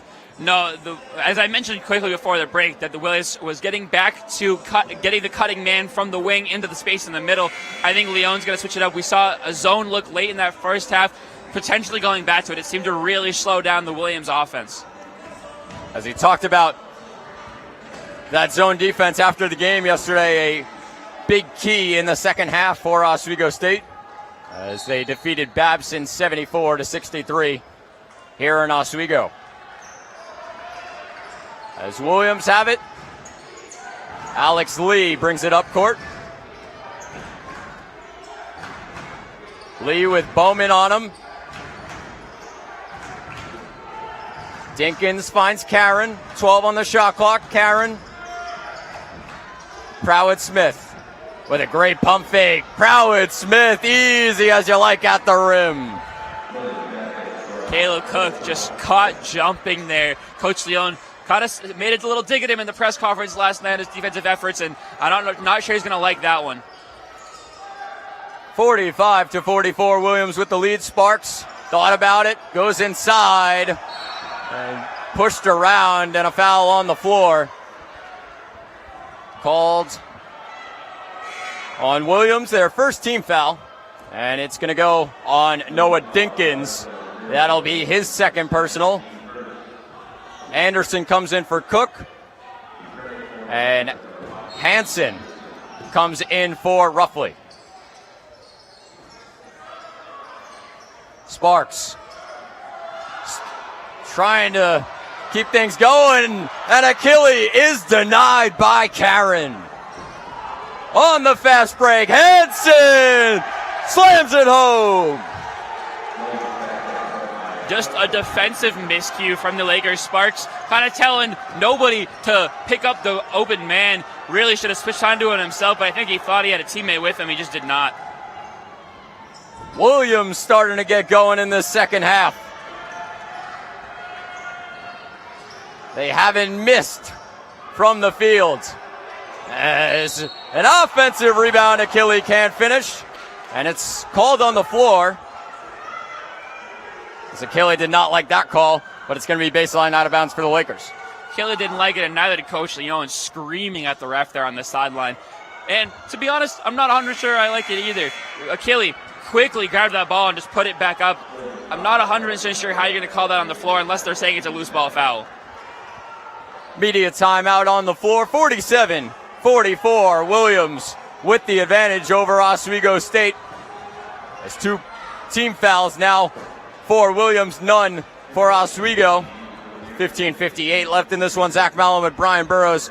Mike Neckers will join us shortly. And Brian, Oswego struggling a bit from the field, just 1 for 5, one of their last 5 from the field. Yeah, they've really slowed down here. The Williams defense, the things we knew, the constant that we knew coming into this game was that they are a very solid defensive team and stepping it up here. As we're going to send it down to Mike Neckers. Mike, what do you got for us? Folks, looks like Williams starting to pull away a little bit, but again, we've seen back and forth all game long, so there's plenty of game left. Nothing is for sure yet, and we'll see what happens. Back up to the guys in the booth. Thank you, Mike.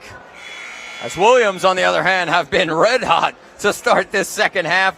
5 for 5 from the field, and it's all come inside the lane, all in the paint. They've really dominated down in there in the second half. Yeah, the Lakers are doing a good job protecting at the perimeter, but this Williams team isn't a good perimeter offense. They do a lot of their damage down low by the basket, and the Lakers haven't really adjusted to that yet like they did in that first half. I'm not sure quite why they adjusted away from that at the half, but they're going to have to get back to just protecting down low and allowing maybe an open shot from beyond the arc. As we had a change of the call, as Jamal Achille will, in fact, go to the line for 2. As Achille hits the first, a 67% free throw shooter in 8 games, in the NCAA tournament. Achille averaging 9.5 points per game, 6.5 rebounds per game. The grad student out of Staten Island, New York, graduate of St. Peter's High School. And he cuts the lead to 1 for Williams. Lakers now also 8 of 8 from the charity stripe. Last night they had missed 11, 22 of 33. Lakers have switched to a zone defense. Karen. Lee, Karen, the deep ball. And an offensive board. Alex Lee. Cole Prowett-Smith. As Karen, the big man in the lane, he's up to 16. There's nothing you can do about that. Carey just using his massive frame. Cardi Bowen's going to have to jump straight up, and even that, I don't know if he'll get as high as Karen's outstretched arm. Bowman, handoff, Anderson. Anderson doesn't get the roll.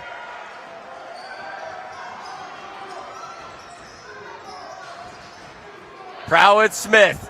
Inside, and 1! Cole Prowett-Smith going to the line. It has been Cole Prowett-Smith and Nate Karen, the leaders for this Oswego team. You see the replay. Prowett-Smith just drives the lane, takes the contact, 2 guys on him, and he just nails the bucket, gets to the line for the and one opportunity. Cole Prowett-Smith with 16, now make that 17, leading the way for Williams College.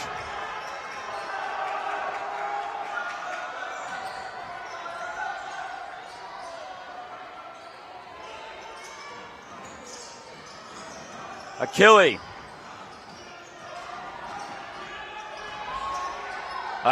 in the lane, can't finish. Bowman, offensive board, goes up, and it doesn't fall, but it'll go to the line for 2.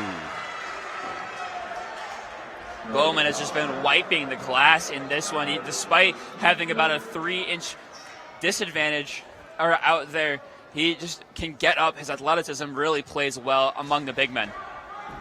Foul went on Stoddard as Bowman misses from the line. The Lakers' first miss of the day from the line. They were 8 for 8 before that miss. Bowman cannot hit either. Some huge misses for Oswego, and Williams hanging on to that 6-point lead. They're on a 9-2 run and have hit 7 of their last 8 from the field. Prowett-Smith with Sparks on him. Has it tipped away. Hansen in the lane, off the backboard, no good, but an offensive rebound.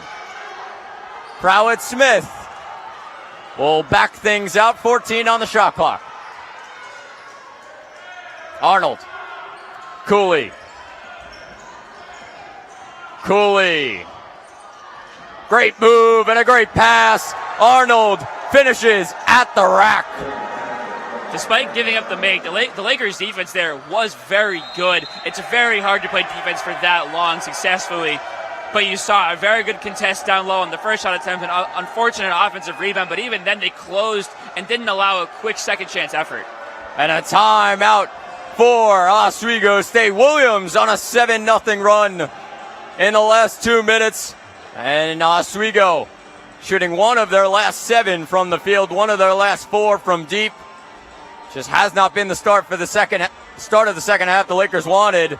And it all comes on the defensive side. Williams, 8 for 10 from the field. Just absolutely feeling it right now. Yeah, the Eves have just turned it on from inside the arc, really just doing all of their damage from there. But it's something the Lakers, you see it from them from time to time. You saw it last night, the Beavers making an early comeback in that second half. Unfortunately, the difference tonight is that the Williams was tied with the Lakers. So instead of a comeback, it's taking a lead. Sparks. Lakers got to get going quickly. Here's Sparks from the free throw line. It doesn't go. As a steal. Edwards, Sparks will finish on the other end. Sparks with 14. Arnold. Cooley.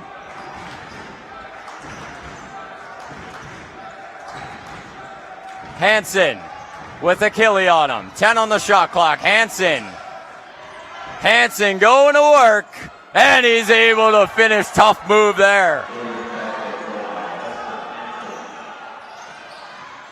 Sparks with a tough layup, and it doesn't go. And Williams with a chance to make it double digits.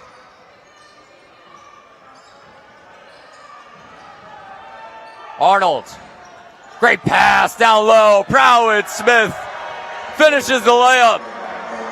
That was excellent off-ball movement from Prowett-Smith. He just does a little juke to get Sparks off his balance, and it just drives to the hoop and gets the pass. Anderson gets the foul call, and he'll go to the line for 2. 12:04 on the clock. Williams with a 10-point advantage, 58-48. It's been an 11-2 run over the last 3 minutes. Oswego just 1 of 8 from the field. Been a great start to the second half for Williams College. Outscoring Oswego 21-11 as Anderson knocks down the first free throw. Some substitutions. A wholesale of substitutions for Williams. 4 guys go out, 4 guys come in. Alex Lee, Brendan Ruffley, Nate Karen, and Noah Dinkins all come in. Something you can do when you're head coach Kevin App is when you trust your bench, you can go for substitutions like that where you switch out 4 for 4. The Lakers really have cut this bench down to about 2 guys. You haven't seen Kenny Lazo since he came out early in that first half. It's really just been Edwards, Crittenden, and Cook rotating off the bench. Karen, easy as you like. And a great fast break opportunity. Broke the press and went straight through this Oswego defense. Achille. Anderson, the corner 3. Number 4 from deep for Aki Anderson. If the Lakers are going to make a comeback, it's going to come off the hands of Aki Anderson. He had 28, helped to come back in the SUNYAC semifinal, 14 in the loss to New Paltz in the SUNYAC final, and 26 last night in the win over Babson. Denied by Achille. As Cooley tried to put that one up. Sparks to Anderson. 60-53 Williams. Anderson, a tough one! And he's feeling it. Up to 22.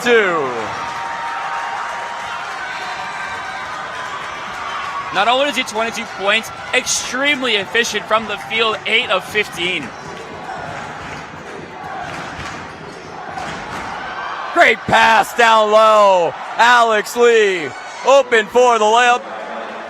And it's back to a 3-possession lead for the Eafs.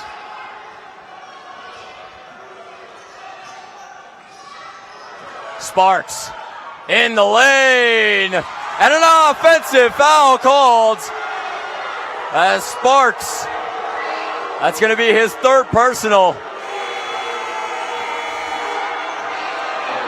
See the replay there. Sparks drives the lane, puts his shoulder down a little bit, gets into the body. It's just something, it's a tough call to take, but something you got to be cognizant of, dropping that shoulder going into the lane. The Laker faithful wasn't happy, but the refs had the best angle at it. 62-55, Williams College with the lead. It's the NCAA Division III men's basketball tournament at Max Seal Gymnasium. Round of 32, Williams College taking on Oswego State. Zach Malamud, Brian Burrows, Mike Neckers here at Max Seal. And Coach Jason Leone very frustrated in the huddle right now, screaming at the ref. Did not agree with that call. That's a big one. Number 3 on Sparks. He's got to be careful. 10:26 on the clock. Yeah, we mentioned it I mentioned it coming out of the break that the Lakers offense struggles a bit when Sparks is off the floor. He took a break at the end of the first half when he got up to 2 personal fouls, and the offense really slowed down. I don't think Coach Leone's going to want to take him off the court. Very much would tend to go in the second half, but with 3 personal fouls, if he kicks up another, if he's not careful, it's going to have to sit, and the Lakers are going to have to start relying on people besides Aki Anderson to start stepping up. Anderson leading the way with 22 points, 8 of 15 shooting, and he's 4 for 5 from deep. As Cartier Bowman has had 7 rebounds in this one, the leading rebounder of both teams. As Williams get it back in, here's Prowett Smith. Alex Lee, Cole Prowett Smith. Karen finds Lee. Lee. Karen. 7 on the shot clock. Karen finds an open Lee. Good defense by the Lakers. Got to get it up. And another foul called.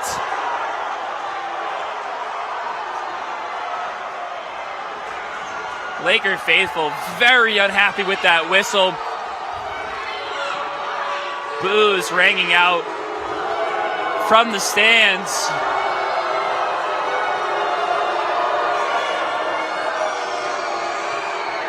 The fans are letting them hear it. It's going to be on the floor as well. So that's huge for Williams. They're not happy about that. 9:55 on the clock. Baseline out of bounds. Alex Lee with it. As a substitution, Crittenden's going to come in for Caleb Cook. It's a big one. Number 4 on him. It's tough to see Cook pick up his 4th foul, but I think if you're Coach Leon, you're probably happy with it going on Cook rather than Sparks, who was very much involved in the play. Great cut. Down low. Prowett Smith. Easy as you like. He's up to 21.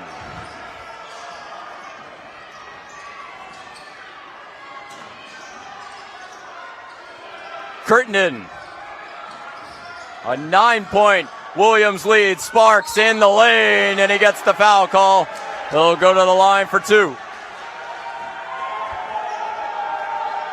We're going to send it down to our sideline reporter, Mike Neckers. Mike, take it away. Well, folks, for the Lakers, it truly has been the Aki Anderson show tonight. He has not come off the floor yet tonight. He is 53% from the floor, 4 for 5 from three-pointer. That's 80%. Hasn't missed a free throw yet, 2 for 2 there, and he has 20 points on the night. So truly a stellar performance from him. Back up to the guys in the booth. Thank you, Mike. Some substitutions for Williams. So Ruffley and Dinkins check out. Stoddard and Hansen come in. Sparks hit the first one, and he hits both. He's up to 16 on the evening.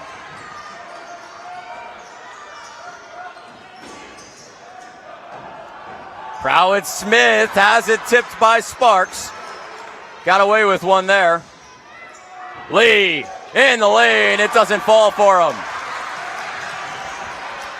Sparks to Achille. Crittenden. Crittenden inside, and he hits the mid-range.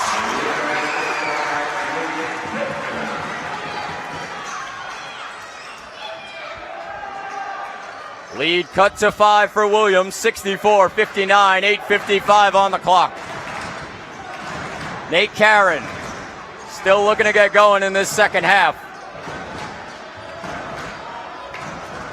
It's been Cole Prowett Smith. Prowett Smith again, and it's no good. Sparks gonna back down the smaller Lee. Sparks has it tipped away, and a foul called. That one is going to go on Jamal Achille, number 2 there, but a great defensive stop there for Williams. Yeah, it was a good idea from Sparks to back down the smaller Lee, but unfortunately he backed him right in to the big man. 6'9", Nate Karen standing up in the middle there. A turnover, Achille in the lane, he's able to finish, and the foul!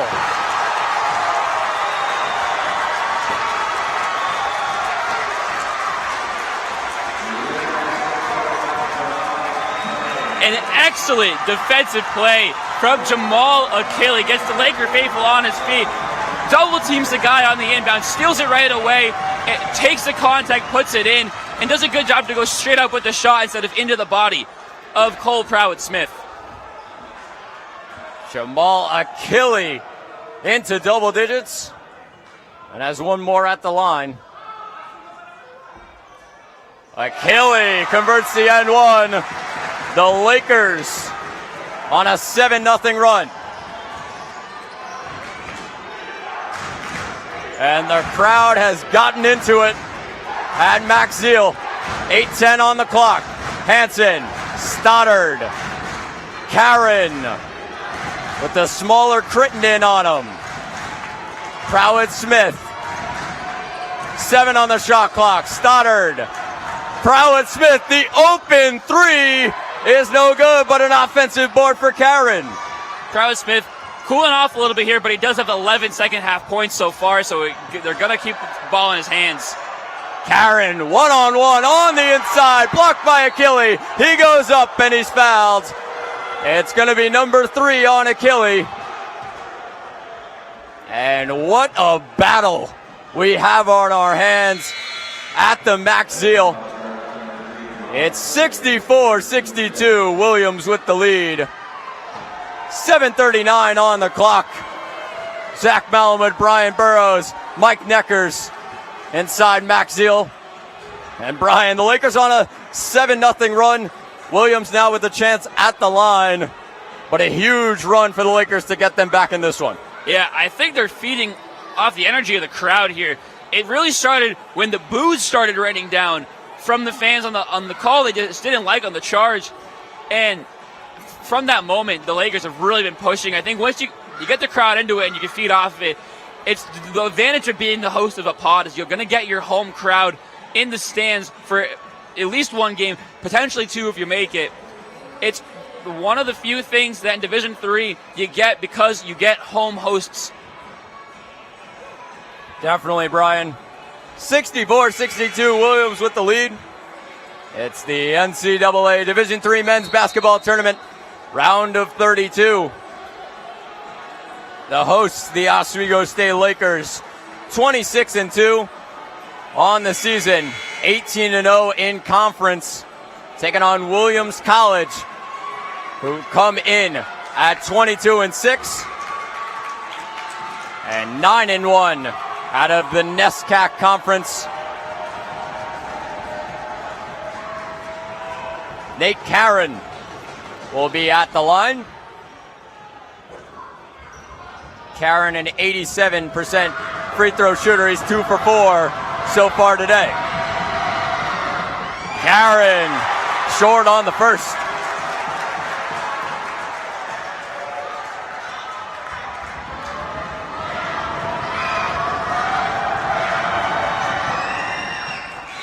He goes 1 of 2, and he'll check out. Brandon Arnold will come in.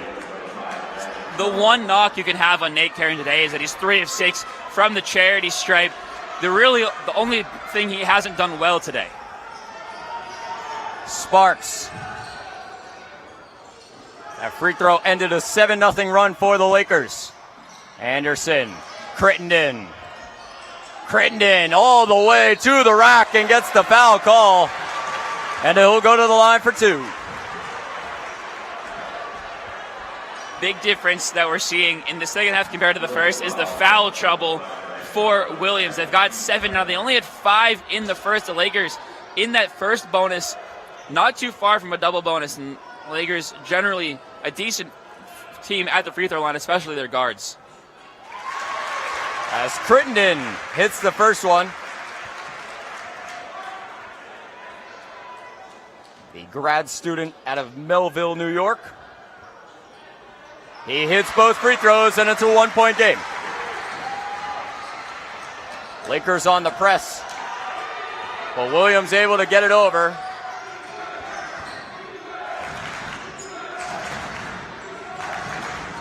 Arnold. Cooley. Crowett Smith. Here's Hansen. Shot clock at 7. Hansen cannot hit it. Here comes Sparks. Sparks, coast to coast, and he sinks it.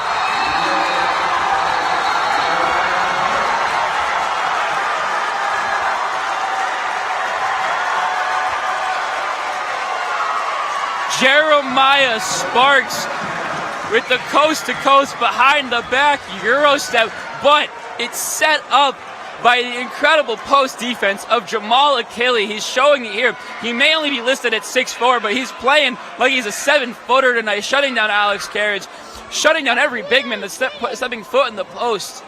Jamal Achille has been a catalyst on defense, taking on bigger offensive players and just stopping everything so far. Hi, everybody. As we're going to send it down to our sideline reporter, Mike Neckers. Mike, take it away.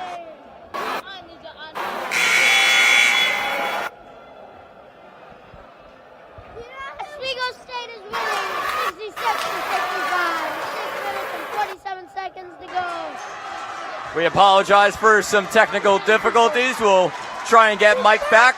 The Lakers with an 11-1 run in the last 3 minutes and completely have woken up the Max Zeal Gymnasium, and a turnover.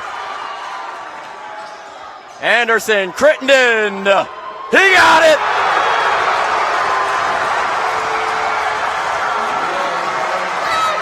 We are seeing the athleticism of the Lakers come into play late in this second half. They haven't slowed down a beat. The defense is staying up tempo, and they're feeding off the energy of the crowd. Great move inside. Noah Dinkins ends the run. And Oswego State with a 2-point lead, 69-67. Hold on to your seats. It's going to be a bumpy finish here at Zeal. Here's Sparks. And a foul off the ball. And it's going to be the 8th team foul on Williams. Anderson going to go to the line for a 1-and-1. Anderson already 10 second half points, looking to add to it here, but I do want to point out Julian Crittenden's emergence off the bench. He's got all 9 of his points here in the second half. The Lakers are finally finding players now to come off the bench and make an impact. Anderson cannot hit the free throw. A big miss for the Lakers. Shooting 15 of 18 from the line today. Karen. Dinkins. Prowett Smith. Here's Karen. Alex Lee open from deep, and it's no good. Rattles out. Anderson with a tough rebound there. Lee 0 of 3 from behind the arc. He came into the game under 30% from 3, and that number is falling and falling here, and it's really hurting this East team. Crittenden. 12 on the shot clock, Sparks. Sparks in the lane, and it rattles around. A foul called. That one goes on Bowman. Leon with his head in his hands, sitting down on the bench right now. Unhappy with the call. The players unhappy with the call, and the fans unhappy with the call. Going to be the first on Cartier Bowman. As Brandon Ruffley, Alex Stoddard will both check in for Williams College. And another foul, this one on Anderson. And Lee's going to go to the line.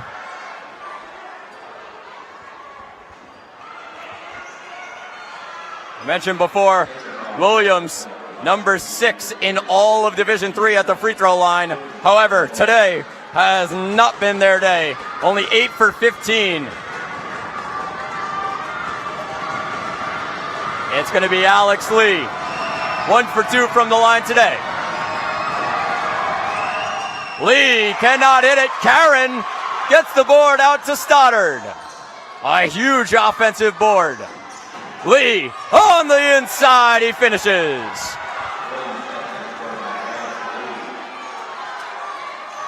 .453 left in this one. We're into the final 5 minutes. Sparks fouled on the floor. And he's going to go to the line for a 1-and-1. The 9th team foul on the East. Sparks today, 6 of 6 from the charity stripe. The Lakers as a team, 15 of 18. A big difference from last night. Something that Leon definitely preached to them after the game. Sparks makes the first. He's hit all 7 of his free throws so far today. Up to 19 points.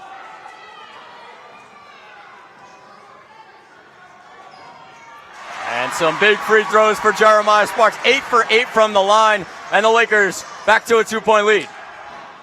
Prowett Smith gets it over. Here's Ruffley. Karen.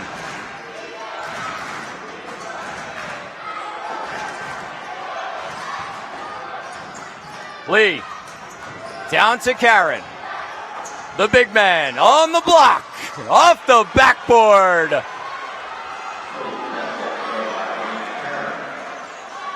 21 from Karen now ties his season high.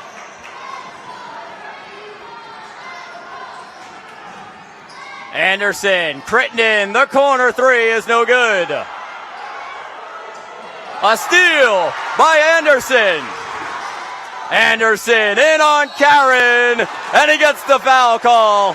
He's going to go to the line for two. Lakers now, it's a huge foul for them because it puts them in the double bonus, so every foul from here on out will be 2 automatic free throw shots. And a massive turnover for Williams. That's their 6th turnover of the day. That's a big one. Only 3 turnovers for the Lakers. Lakers number 4 in all of Division III in turnovers per game this season. 3:59 on the clock, a trip to the Sweet 16 on the line. And what a battle we've had here today so far. It's 71-all. Zach Malamud, Brian Burrows, Mike Neckers inside Max Seal Gymnasium. It's the NCAA Division III men's basketball tournament. And Brian, what a battle we've had as both these teams kind of trading buckets. Dead even in the second half. Williams is actually shooting 64% from the field in the second half. Just haven't got enough of it. And the Lakers from deep have been 3 for 6, 50%. And that's helped them back into this one. Yeah, the Lakers have certainly figured out both offensively and defensively what they want to do. It helped them make this comeback, but the A's certainly turning it on here. 3 of their last 4. You mentioned that they had been on a pretty big score drought earlier in this half, but now they're finally getting back to the way they like to play basketball, starting to get the ball in the net with the big men. Anderson going to go to the line for 2 free throws. He's 2 for 3 on the day. He hits the first. 23 points for Aki Anderson. Cannot hit the second one. And it's a 1-point lead for the Lakers. Roughly. With Achille on him. Roughly, great pass. Dinkins can't finish. He gets the offensive board though and sinks it. It's a tough call, or real no call there. Achille Anderson had his hand stuck in on that ball for a while. No jump ball called though. Crittenden. Sparks. Sparks bumps off Lee, and Williams wanted it. Their ball. 3:12 on the clock, 9 on the shot clock. Lakers have it baseline out of bounds as roughly will check out. Hansen comes back in. 9 on the shot clock. Sparks, the corner 3. Just a perfect play call there from the Lakers. Sparks took the screen, got open in the corner, set his feet, and it was an easy shot for him. And Oswego State with another lead. Prowett Smith with the answer at the rack. Prowett Smith had been cold for a stretch there, but leading the team in points in the second half, leading the team overall at 23, also now ties his season high. Big time performers stepping up here. 2:30 left in this one. Crittenden, Sparks. Sparks, great defense by Dinkins. And he's able to take it away. And Prowett Smith will take his time here. Karen. Alex Lee. Lee on Bowman, denied. Sparks, Achille, Bowman, a travel, and a turnover for the Lakers. Their 5th turnover of the game. 2 quick turnovers there for the Lakers. It really hurts late in this one. You got to protect the ball. It was a good defensive play on the steal there 2 possessions ago, but that's a careless mistake. The final 2 minutes with a Sweet 16 berth on the line. Here's Alex Lee. Nate Karen inside. Almost had it taken away. Tipped around. Prowett Smith has it. Prowett Smith. The pump fake goes up and he gets the foul call. Prowett Smith going to go to the line for 2. It's a tough call on Cartier Bowman. It looked like he went straight up. He did get caught off his feet, but Prowett certainly leaning in there. But the refs deem it a foul, and he'll get the line for his 4th and 5th shots of the night. Prowett Smith makes the first, a season high 24 points now for Cole Prowett Smith, the senior out of Fairfield, Connecticut.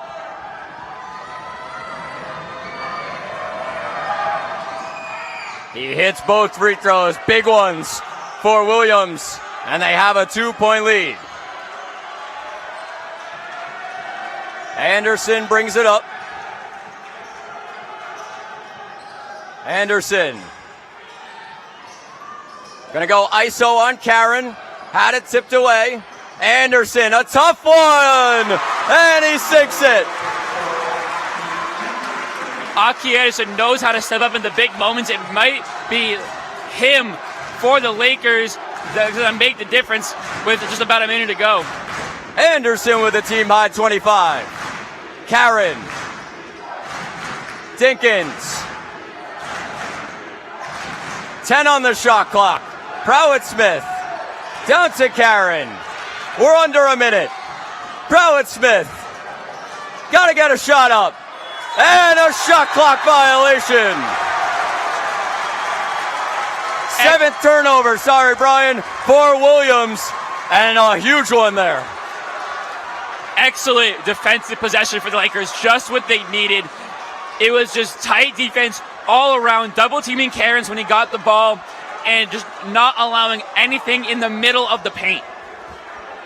Lakers, 49 seconds left. They have possession and a chance to take the lead. How crucial these last 50 seconds are. Anderson brings it up. Achille. Crittenden. Bowman. Anderson. 12 on the shot clock. Anderson in the lane. It bounces off. And Williams will hold for one shot. 20 seconds on the clock. And it's going to be a timeout. Kevin App.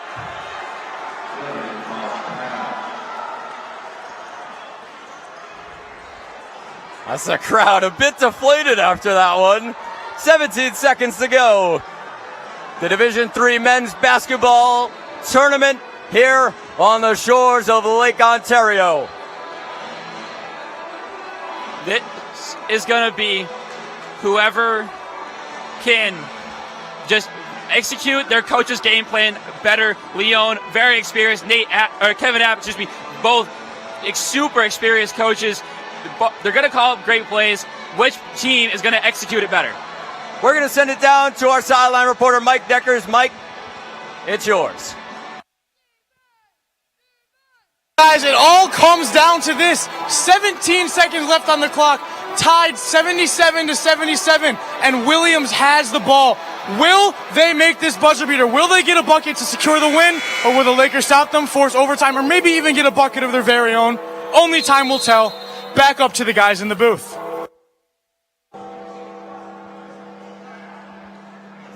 Thank you, Mike. And a very tense Maxill Gymnasium on a cold, rainy night on the shores of Lake Ontario. Fans getting on their feet. They're going to get loud here, try to throw off the Williams offense as much as they can. But this is just going to be which team executes better.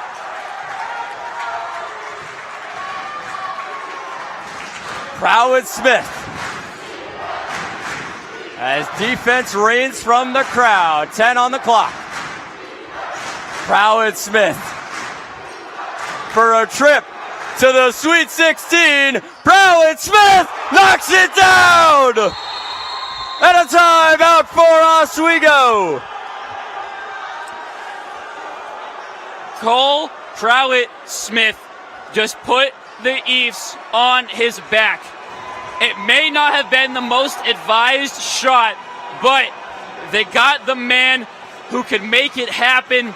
Little up and under, reverse off the glass.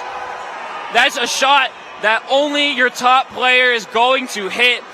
Cole Prowett-Smith may not have come into the game as the Eves' top scorer, but he's going to walk out of this gym no matter what with his head high after a shot like that.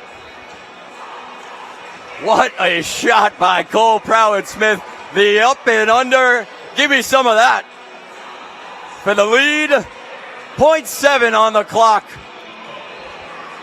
And a heartbreaker for the Oswego State Lakers. But still that 0.7. One last hope for Oswego State. What are you looking for here if you're Oswego? A quick shot, honestly, in the hands of Aki Anderson. Most people would think Jeremiah Sparks, but they're going to have Sparks guarded tightly. Aki Anderson just has a flair for the dramatic, can hit the shot when it matters most, and I think it may be safer in his hands. He may just have that much more space than Jeremiah Sparks just to get a shot off. It's going to be Achille on the inbound. On the opposite baseline. Bowman right there for it. Achille running the baseline. Achille gonna throw one up. Sparks at the buzzer, and it's no good. And for the second time in 3 years, the Williams College Eves are on to the Sweet 16. A stunner inside Maxill Gymnasium, 79-77. Williams College out of Massachusetts have pulled off the upset.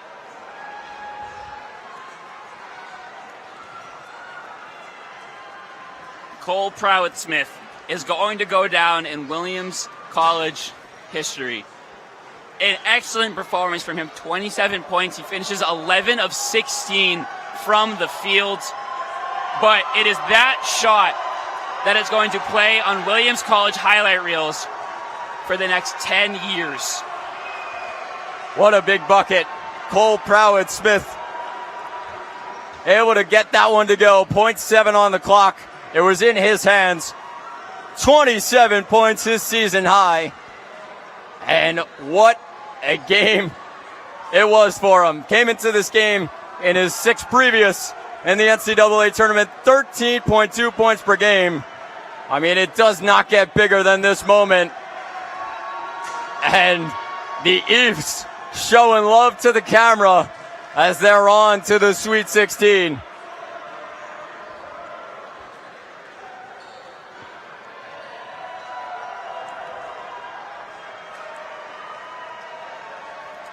All credit has to go to the Eves for this win. They did what they had to do. The defense, lacking at times, but one of the best in the country, stepped up when it needed to. The Lakers would go on runs, they'd get back into it, but the Eves would just shut it down every single time. Cole Prowett-Smith, Nate Karen leading the way for them on offense, but for the Lakers, you can't be upset about a loss like that too much. Obviously, you get knocked out of the tournament, it hurts, but they did everything right. They made the adjustments they needed to. The offense was clicking for most of the game. And though your season is over and it goes down in a very tough way on a close to buzzer beater like that, it's not as bad as it could have been. And on the other side, the heartbreak for the Lakers. a lot of seniors and graduate students in this group. Specifically Jeremiah Sparks, Cartier Bowman, Jamal Achille, as well as Caleb Cook and Julian Crittenden. Well, that will do it for our coverage here. Brian, one final word from you. Yeah, excellent game, but I want to thank everybody that got me here. What a way to finish out my Oswego broadcasting career for basketball. It's been one hell of a ride. I would thank my parents, thank everybody who has helped me grow as a person, as a broadcaster. That's all I got. Yeah, I'm going to do the same. I want to thank my family and friends. It was a long ride, and I'm very proud to be calling a lot of these very big games. It was definitely a highlight of my college career. So thank you for joining us here at Max Zeal Gymnasium. Zach Malamud, Brian Burrows, Mike Neckers, and we'd like to thank you for joining us. Our producer is Jacob Bradley today. And thank you for joining us here at Max Zeal Gym. From Brian Burrows, Mike Neckers, and all of us at WTOP. We're going to send you the postgame show after the break, but so long at Max Zeal Gym. Williams on to the Sweet 16, 79-77.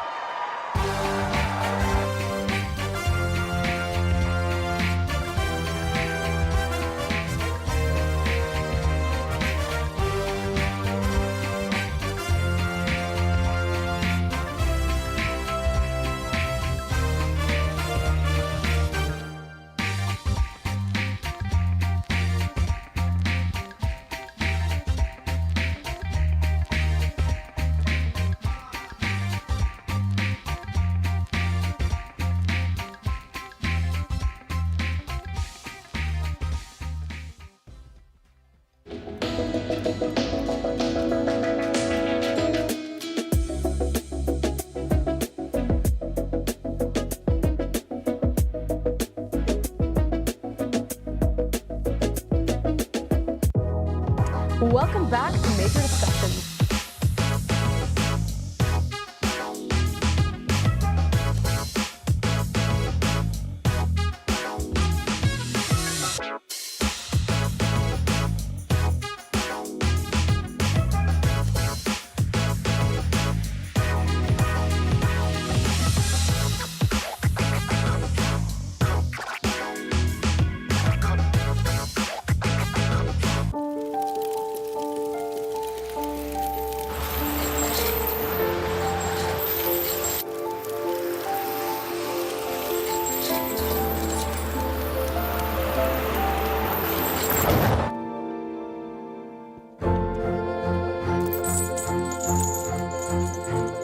Did you know dragging chains can spark a wildfire?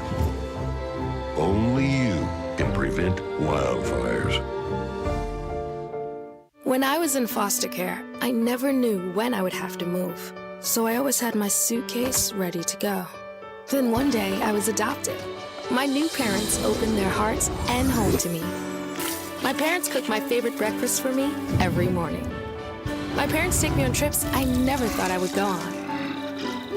They gave me a home and an even better reason to use that suitcase. My parents aren't perfect, but they're perfect for me.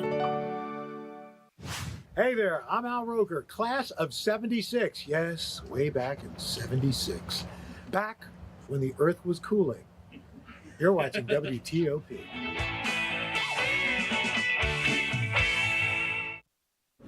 And within a matter of seconds, William takes the win from Oswego State, winning 79-77. Welcome to your post-game show. I'm your host, Kaylee Richmond, joined by Kenny Gerard and Lucas McGarry. Now, let's talk about this last half as a whole. I think both teams really stepped up to the plate again and really played to their strengths, and also a lot of fouls, and we'll get to talking about that later. But Kenny, what stood out to you?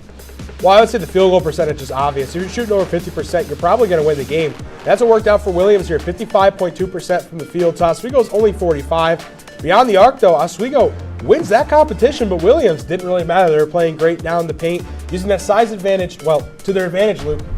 Yeah, I mean, you can't say better than that. And come down to the rebound comparisons, it killed Oswego, especially in the offensive boards too. 9 offensive rebounds for Williams in the game, just absolute crushers for him. And Oswego just letting up too many second chance points for Williams. Absolutely. Now, let's go back and take a look at that final shot from Williams Prowett-Smith. That was killer, and what a way to end the game, as we were talking about in the studio as well. Kenny, what were your reactions to seeing that final shot go through? I was stunned. What a shot. Off the backboard, little low. I mean, I don't know. I would have never made that shot. I never imagined that one going in, but look at it go. Beautiful shot, right? Good placement off the top right corner of the backboard. You wouldn't even say it's a lucky bounce. I mean, that's just a gorgeous shot. Yeah, that was complete talent. I mean, there's nothing lucky about that. He knew exactly what he was doing when he took that shot. And it's just, like, not even if there was, like, a good way for Oswego to lose a game, but if there was, like, a way for them to lose, it would be that way. Because it was just, like, you can't even be upset with a shot like that. It was just so perfect. Now, let's discuss what went well for both teams. We'll start with Oswego. Kenny, what stood out to you? Well, Jeremiah Sparks finally turned it up a little bit there in that second half, putting up 23 total on the night. And one thing that went well was feeding Aki Anderson. He got 25 points on the night. They shot 45.6% from the field, which is better than normal, and 38.9% from beyond the arc. And the one thing that went well for them that's been really going bad for them most of these last 5 games for the Lakers, 81.8% from the free throw line, finally hitting the shots from the charity stripe. That's what went well for Oswego. And for Williams, it's that defense. Again, it's that defense. Did great from beyond the arc for that first half. Slowed it down a lot in the second half from beyond the 3 defense. But also having Prowett-Smith, huge for the Eves, as well as Nate Karen having a great day, picking up 8 boards and 21 points. I'd say the duo of Karen and Prowett-Smith is definitely what went right for the Eves. For sure. And Lucas, did any of the teams live up to your X factors that you had set at the beginning of the pregame show? Oh, yeah. I mean, Williams did exactly what they needed to on defense. Yeah, Oswego scored a little bit more than DeSales did, but overall just so dominant when it came to the big men. I mean, Karen, 2 blocks. Like you already said, he had the 8 boards. He was just so dominant when it came to down in the paint. No one could match up with him. They tried Bowman. They tried to kill it. No one could match up to Karen, and he was just like, I should have picked Karen, just straight up Karen as my X factor, because he was so unbelievably dominant when it came down to it. And then overall, just their defense so incredibly good. And the 3-point shots, I was a little bit off. They only shot 5 for 17 from the beyond the arc, but overall, I'd say Williams did a fantastic job on defense. It's what everyone has been saying the whole time, yesterday, today. Defense, defense, defense, and they've shown how good they are when it comes to defense with these 2 wins. Exactly. Now let's take a look at the updated bracket after today's game. Williams College moves on to the next round of the D3 NCAA men's basketball tournament. But let's take a look at the Widener and Chris Newport matchup. It's 12-19 in the first half, and Widener and Chris Newport. Chris Newport is 12-12. A little update there. Chris Newport is winning 16-13 from Widener. Kenny, what's standing out to you about that? Well, I mean, Chris Newport taking a lead now. It's now 18-13 with 12:05 left in the first. Wow. A lot of quick updates here. Yes. But yeah, Chris Newport, the defending national champions, going against Widener, a very sound basketball team, and taking a 5-point early lead. I wouldn't say it's much of a surprise, but a good game like many had expected. Right, and what will Williams College need to do to go into this third round, Lucas, to kind of improve their game? Honestly, I don't see anything where they need to improve besides maybe just shooting the ball a little bit better. But even though, like, 55% from the field, you can't get better than that. 3-point percentage, get a little better. But defense, there's nothing they can do better. They're so sound. They're so technically sound. They do everything they're supposed to. It's like a machine.